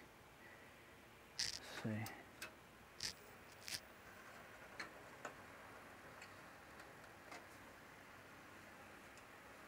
It's got a blue light. It's not so loud. It's going pretty darn fast. It actually works better if you get it up off of there. Yeah, it's blowing. Yeah, it's blowing into the fins. I think that's what they're all doing. It sounds a lot like that other brand new fan running really fast. You can probably hear that if I... It's hanging on everything in the machine, that long cable. See, that's what it sounds like.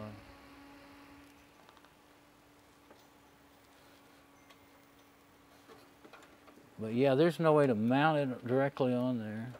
It actually doesn't seem good like that. It restricts it too much.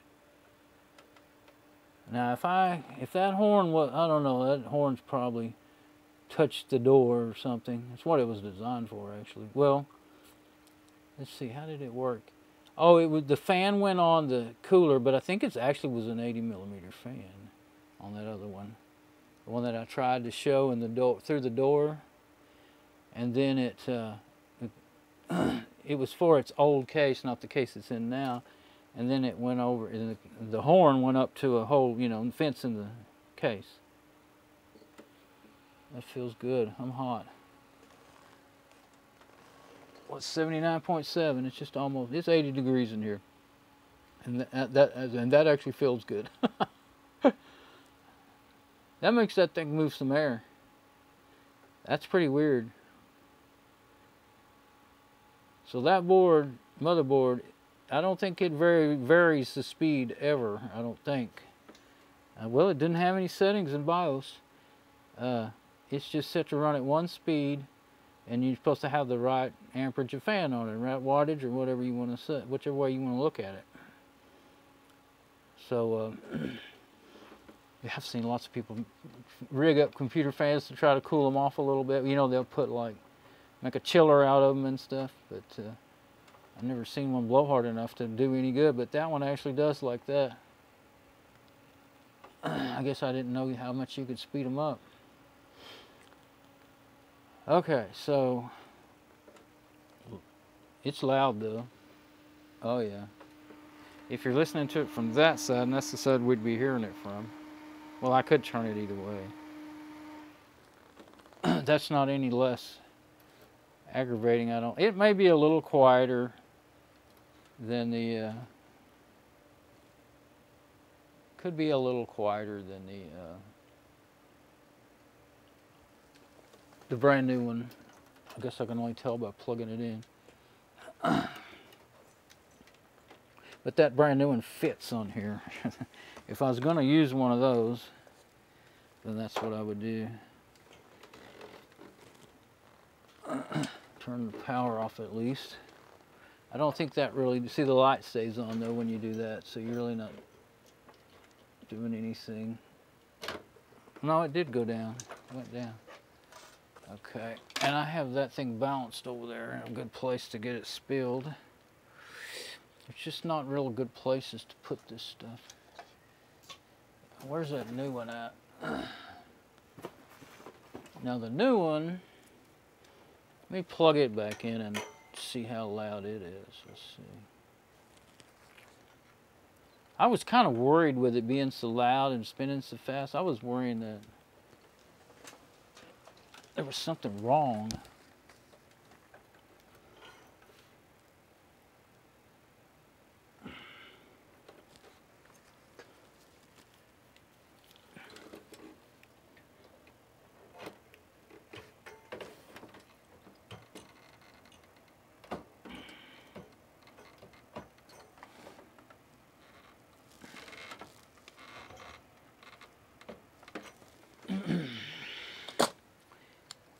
I mean, in a way, there is something wrong, but it's not.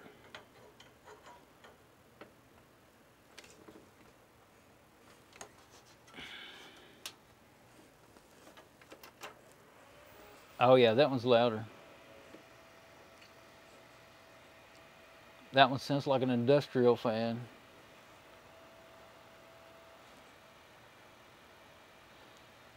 But I think it does a good job, though, being that it fits it, you know. Oh, it puts out even more air. Wow, twice as much. I'm scared I'm going to get into it, so I don't want to. But it really blows some air through that thing. So as far as making it, you know, having it work good and cooling the thing, that's the one. Now, as far as being able to stand to listen to it, that ain't the one. Okay, so this is the only one that works on here. So I'm going to put it on here. And this other one, yeah, I'll put it on, and then I may plug this one into the back header just to see what it would do, but I don't expect it's going to do anything different. And just try to run and not run.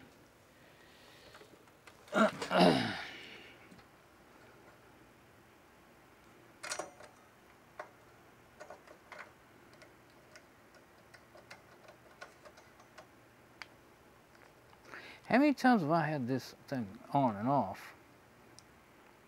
Too many.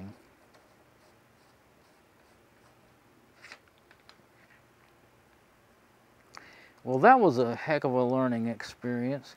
And you know, I used to really like doing stuff like that. And I still like doing it once in a while, just trying things out and all that.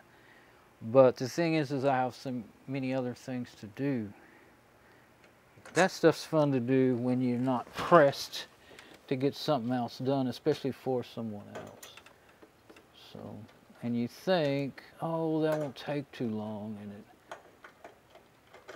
it's just the other day when I thought my server was, well, it was making so much noise I couldn't stand it, so I was afraid it was going to, the hard drive was going to quit, and I didn't want to get, kind of felt like I was stuck, you know, and I tried to hurry up and fixed the fan. I didn't even bother to turn on my backup server and all that. Finally, after 2 or 3 hours, I was like, well, I better turn on my backup server. And then that took a little while, but not too long to get it going.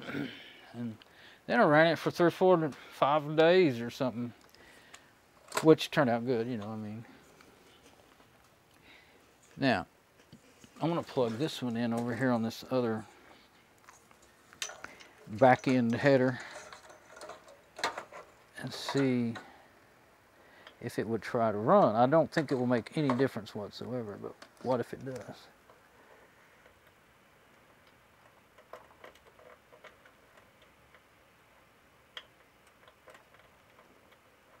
Can't ever see. There. Oh yeah, I think you can mount one of these if you wanted to. I think you could actually mount one of the. No, that one goes, I guess, 80 millimeter, and then whatever the next size up is. Let's see, where am I going to set it? Well, I guess I'll have to hold it. As long as I don't get my fingers in it, I don't. Okay, now the other one doesn't want to spin, just like usual. Yeah. So let's get that out of there after the other one stops. Okay, so this one may as well be taken back apart, this one here, because I'll just think it's a good fan and keep trying to use it. My preview stopped over there. I guess I'm going to close the... I do hope that that doesn't mean there's a problem with my network.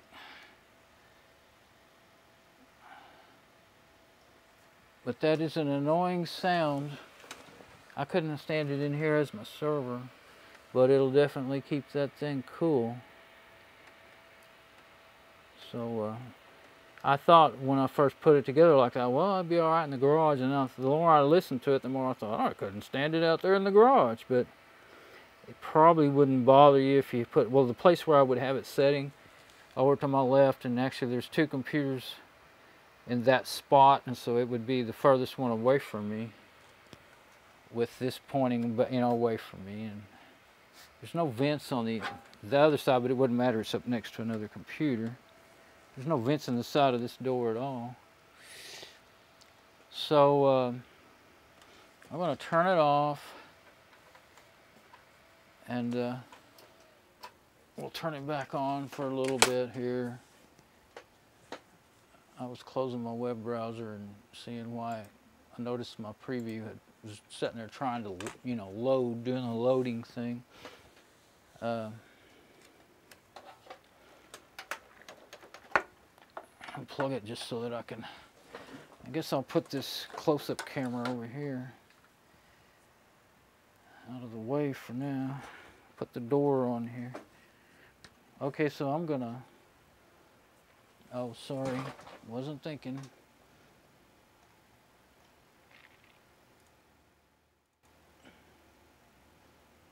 Where's number 2? Yeah, it's way off from where it should be. So, zoomed in, but not pointing at the right place. So, we'll just point it at what I'm doing, I guess, for a minute. Then we'll move it back. So, check everything over, and I'm going to leave it together like that. Now, this way it's usable, just noisy.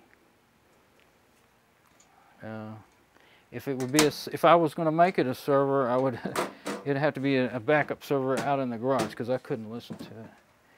That's fine. I mean, it would be more powerful than even like it is right now. If I had the Bane 9 on it, I could do the Bane 9 backup server, and it would be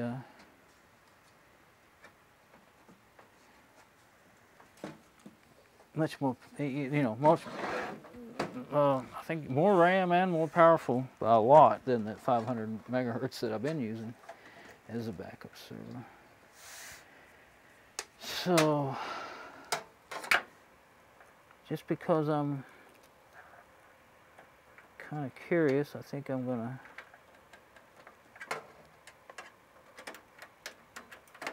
hook it up. What did I do with my Ethernet cable? Got it down on the floor. Oh. My finger feels like it's been cut, but I don't see anything yet. I mean, I've been feeling it for a while, so I don't think it's like fixing to start bleeding or anything. Oh, and that fan sticker, well, I'll get it later. I usually stick stickers on my desk somewhere, usually a lot of times right here on the side. And last time I did that, it was my mom's motors, electric motors off of her vibrator for her bed. It's one of those adjustable, sort of like a hospital bed kind of thing, you know, but it's got a real nice memory foam mattress, full-size bed, you know. And she has massagers at the foot and the head. Well, they both quit working, and so I took the one off the head, and the cable to the one on the foot was way too hard to get it loose. It's real heavy, and I couldn't lift it up. But I was able to tilt up the head and get to that one. And don't try to take them off of their frame to get to anything. I started taking it off, and and it wasn't going to help, and I never got it back together because it starts coming apart like a, I don't know, like a broken umbrella or something. Anyway, let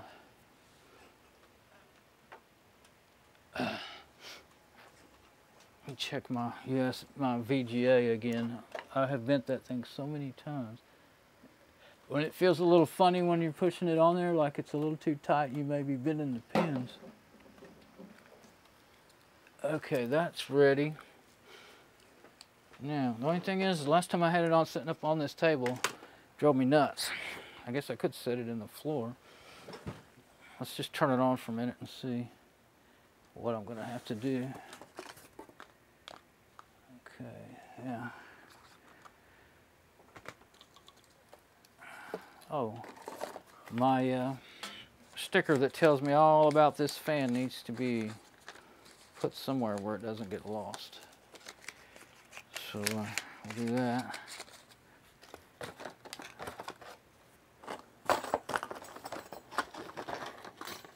Anyway, I'm starting to lose track and sidetrack. So get back. Let's get back. Okay, so yeah, I'm going to put this back at the monitor, and it's already, isn't it already zoomed in? Yeah. Actually, that might be it. It looks like it. I can't tell for sure unless I'm. Oh, it's not showing up in my previews behind. It starts doing that sometimes. I guess it starts doing that after I've streamed quite a while. But then when I look back at my video, it seems okay. You know, it's not. May not be great, but yeah, I wave my hand and then I don't see anything for a while. How long have I been going? Almost 2 hours. Boy, time flies. What time is it? Oh, it's almost noon. I've ended up staying up longer than I have in a while working. Oh, I hit it. I couldn't really, you can't really see on that little bitty phone monitor too well. So, I was beginning to feel a little ambitious, but I don't feel so ambitious now that I realize what time it is and how long I've actually been up and working on this stuff. But what I am going to do is I'll make a drink.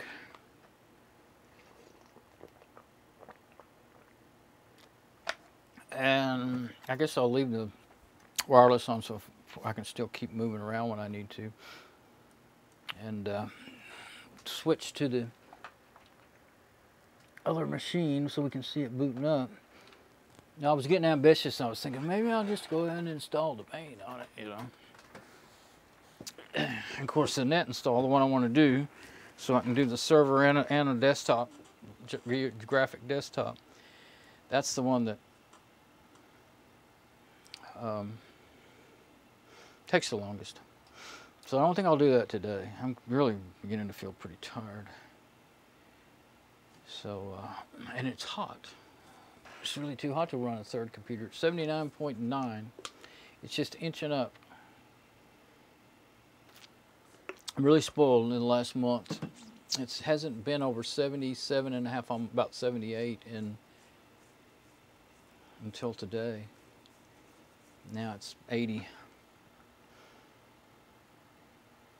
Oh, I was looking at my preview on the laptop and I saw Gateway and I was like, well, how come it hadn't got to that yet? And then I look back over here and I'm like, oh, reboot and select proper boot device. And it has got to that. What I do wonder, see, I haven't got a USB stick with Debian on it. I'd have to make one. But I have some CDs. And let it run for a minute because, oh, here we go.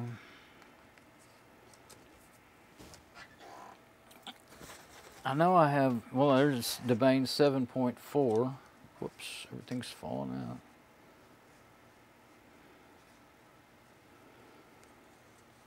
I guess that's the newest one I've got on the CD. Linux Mint Debian 2009, no, 2001, no. Linux Mint Debian 201009, I don't know. I think that means it's 2009, I guess. It's not 2001, it's 201009. Linux Mint 9. Peppermint 1. These are pretty old. What happened? So, Fedora 16, 23. Oh, server install. That's how I installed the server, I guess. Must have. Originally, well, the IBM server when I did it. Parted Magic. DR diskless remote bootable Parted Magic. Plop. So other than a bunch of rescue tools and stuff. A lot of this stuff would boot, but sometimes it's crazy because you burn them on one CD player and they may not read right in another one or another DVD or whatever. And Ultimate Boot CD, Hiron's Boot CD. What is that?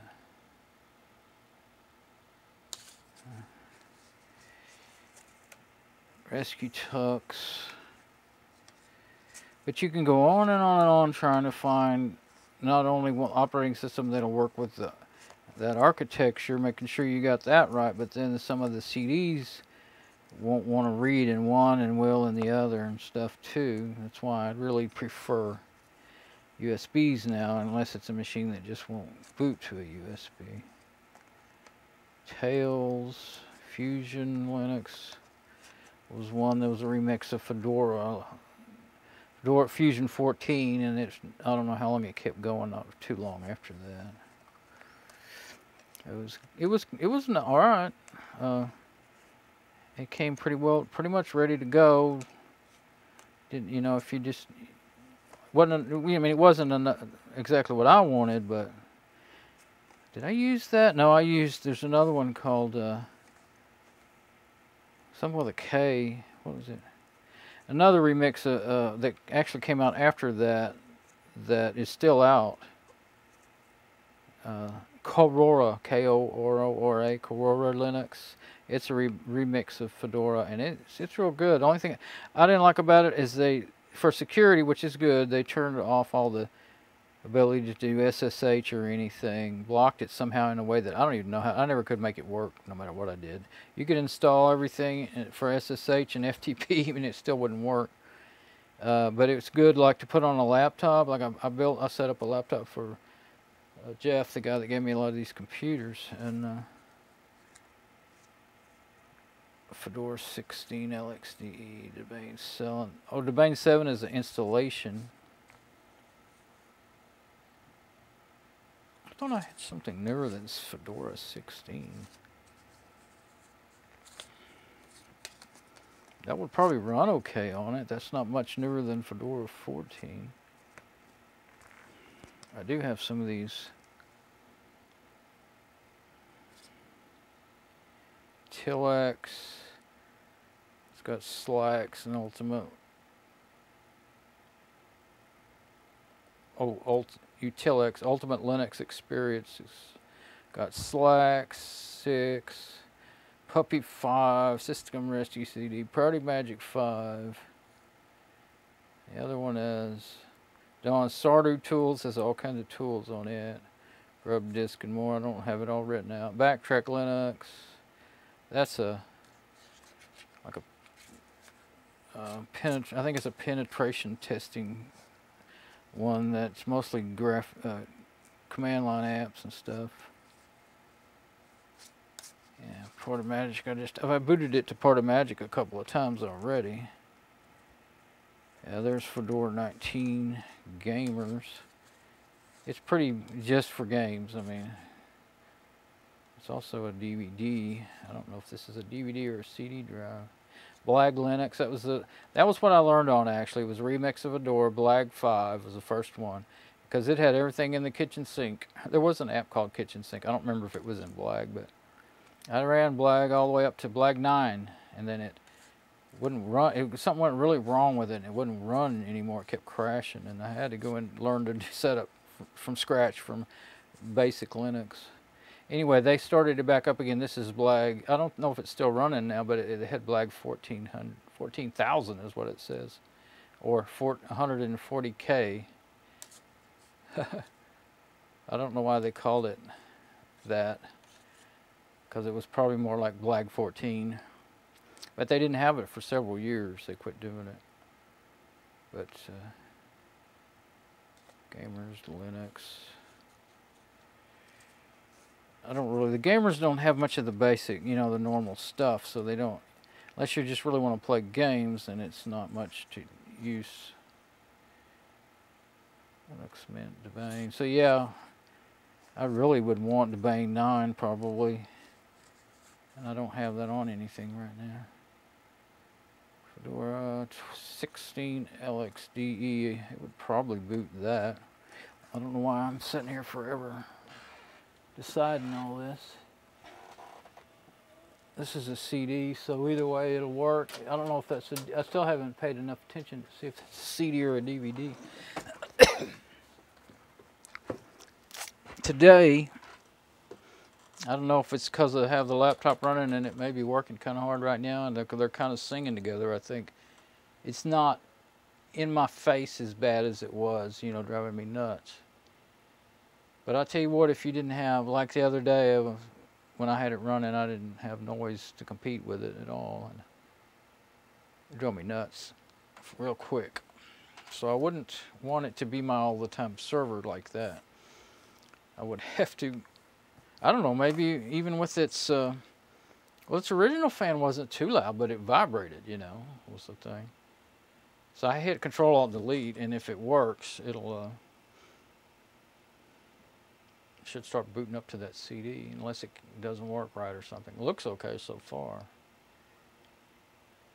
Fedora 16. So you can either go to Start or Troubleshooting. It doesn't have to check the media on there. Thought it did. Maybe if you hit Troubleshooting, it would say check this media. Of course, I've booted that a lot of times. I know it's a good CD. It's a lightweight Fedora 16, which doesn't need as much resources. I think it probably has to have at least 512 megabyte, I think, of RAM. And it's LXDE, I think it was, or LMDE, one of those lightweight desktops. So it, let's just go ahead and watch. Yeah, it's booting up. Let's see if we can look at the command line. Oh, that didn't show it. Yeah, I think it will in a second. But yeah, there it goes. It's getting the in-out errors, but hopefully, I still don't know. And I see that this time it's reading off the CD, so it does say SRO. I hope it's not that it can't read that CD. It started booting the normal. It looked normal, but I don't know. We'll have to see. Sometimes it'll do that for 10, 20 lines and then it'll start working. And sometimes that's all it'll do and it will not work, especially off a CD.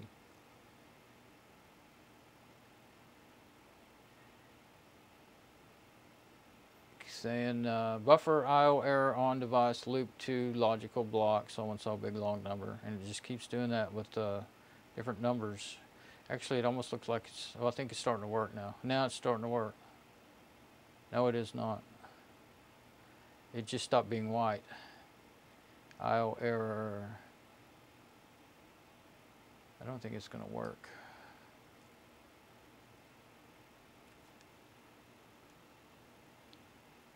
So I would most likely, if I really want to boot this thing, be better off putting the main 9 on a USB stick and going from there. Part of me wants to do it, but part of me is tired and hot. Now it is 80 degrees, 0.2. The longer I run that thing, the hotter it's going to get in here. This is really not the opportune time to keep fiddling with this thing, is it? That's not going to work. I don't know if I'm going to be able to eject it though. Let's see. I just pushed the eject button is what I did. It did stop. It dropped into a shell. Sometimes it can be a real pain to get them out once they start throwing errors. If you hit Control Alt Delete and then hurry up and hit the eject button, sometimes you can get them out. And of course, some of these CD drives don't even eject right. You got to be fast, and I wasn't. I got it though. Tried to get it before it shut, but it shut while I was getting it.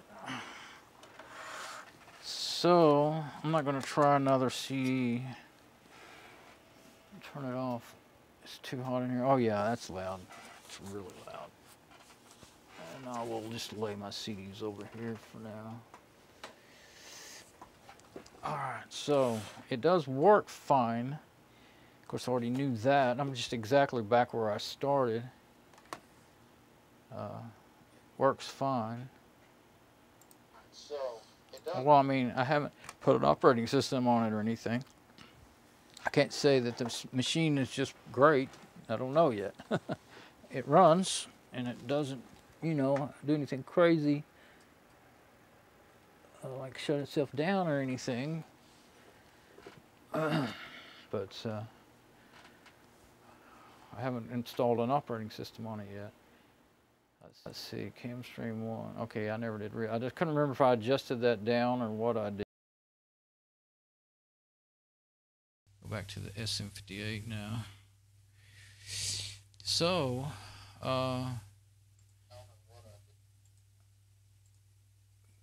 we have fun learning today? I guess I did. I don't know. I always have fun when I succeed, or more. But whenever you try and it just never works. I actually was going to take it back apart, move the table over and take it back apart, but I don't want to now. I mean, you saw me. Well, it's just going to be more of the same, you know, taking it. Actually, it's just a bunch of parts now, really.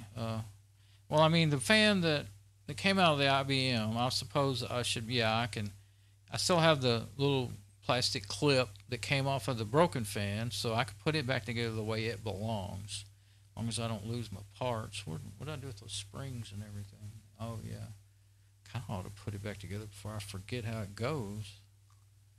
I think I'll have to take a break first before I can do that, and then I may be too tired to even want to start the video again. I really don't need to keep streaming because, well, now my preview's back to normal though, but it had gotten off. But see, this is over 2 hours, and I've gone 3 and 4 hours before, but, you know, nobody, if you're really thinking about somebody watching a video, I mean, they might skip through a 2-hour video. I would if it was interesting to me, but 4-hour video, I might be discouraged when I see how long it is. I'll think I'll never find anything in there. So, anyway,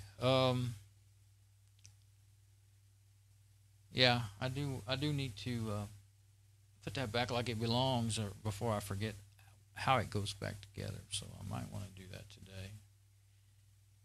if I'm gonna do that, I kind of want to do it on the video. But I guess if I do, I'm gonna have to take a break, no matter what. Okay, so if I do it on video, fine. If I don't, if I decide to just do it, then that's really okay too. I don't think it's that big a deal. But yeah, okay. So I'm just gonna stop here and figure out what I want to do. I'm just hot and tired now. I'm so hot that my stomach feels upset right now. So get that way pretty quick. And I did think to turn on my little floor fan. I was forgetting about it for first 3 or 4 hours. I was hot. Then finally I realized it a couple hours ago, and I turned it on. But I'm sure it's making some difference, but it's still hot in here, man. Oh yeah, I can go in there and check the thermostat, and I haven't done that. I have to get off the video to do that. So I'm going to take a break, and I'll go look at the thermostat, because it may be that it's, it was cooler during the night, and now it's warmed up, and nobody's changed it, Okay, so I'm going to go.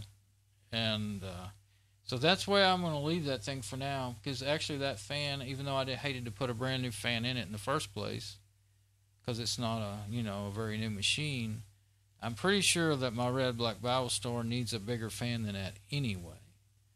So, and I do have another whole heatsink and fan that I could use, or I could take the fan off of it or something, and I don't think the heatsink would fit it because it's off an AMD. But the one that was the ASRock used to be the E-machines, and then I put the ASRock motherboard in it. That heatsink and fan is what I've got. I actually could have 2 AMD dual cores if I had 2 power supplies. That's all I need. I've got full systems, full motherboard, power, everything except for power supplies. I got boxes. I need power supplies, and those are not cheap. It's not really worth spending. To me, I don't think it's worth spending. You really need you really need a minimum 450 watt power supply for those things. And actually, a 450 watt power supply already went out on Mom's. So I bought a 600 watt or 650 watt power supply. But I knew I was wanting to go to the 8 core. That's why I did that. But if like at least a 550, 575 at least, because they all lie about what they can do. It's not that you really need a 450 watt power supply. It's that if you buy a 450 watt power supply, you've really got what used to be about a 350 watt power supply. That's the thing.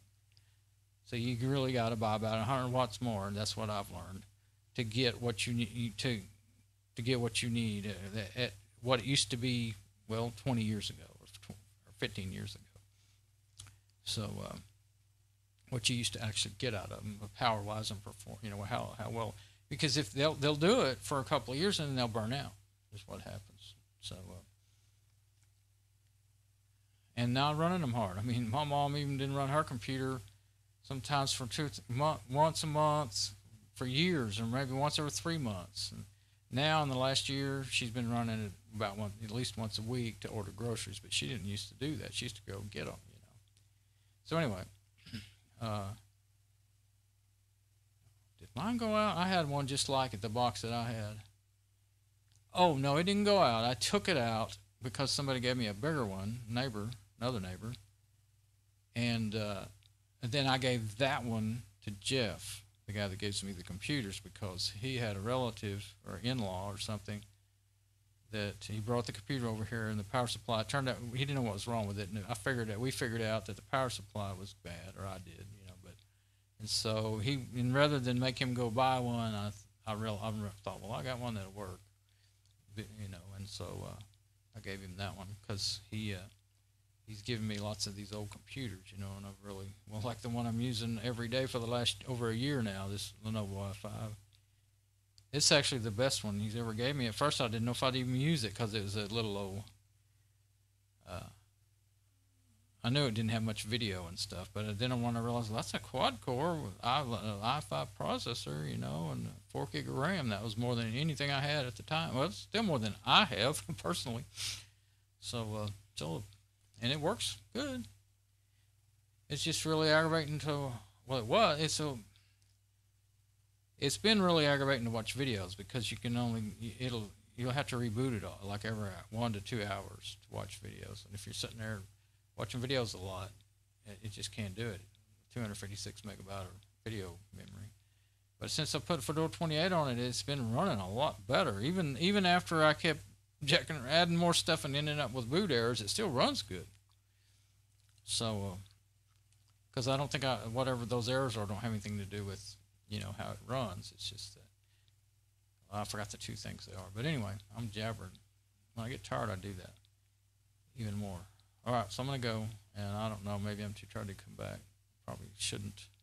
We'll see. All right, bye-bye.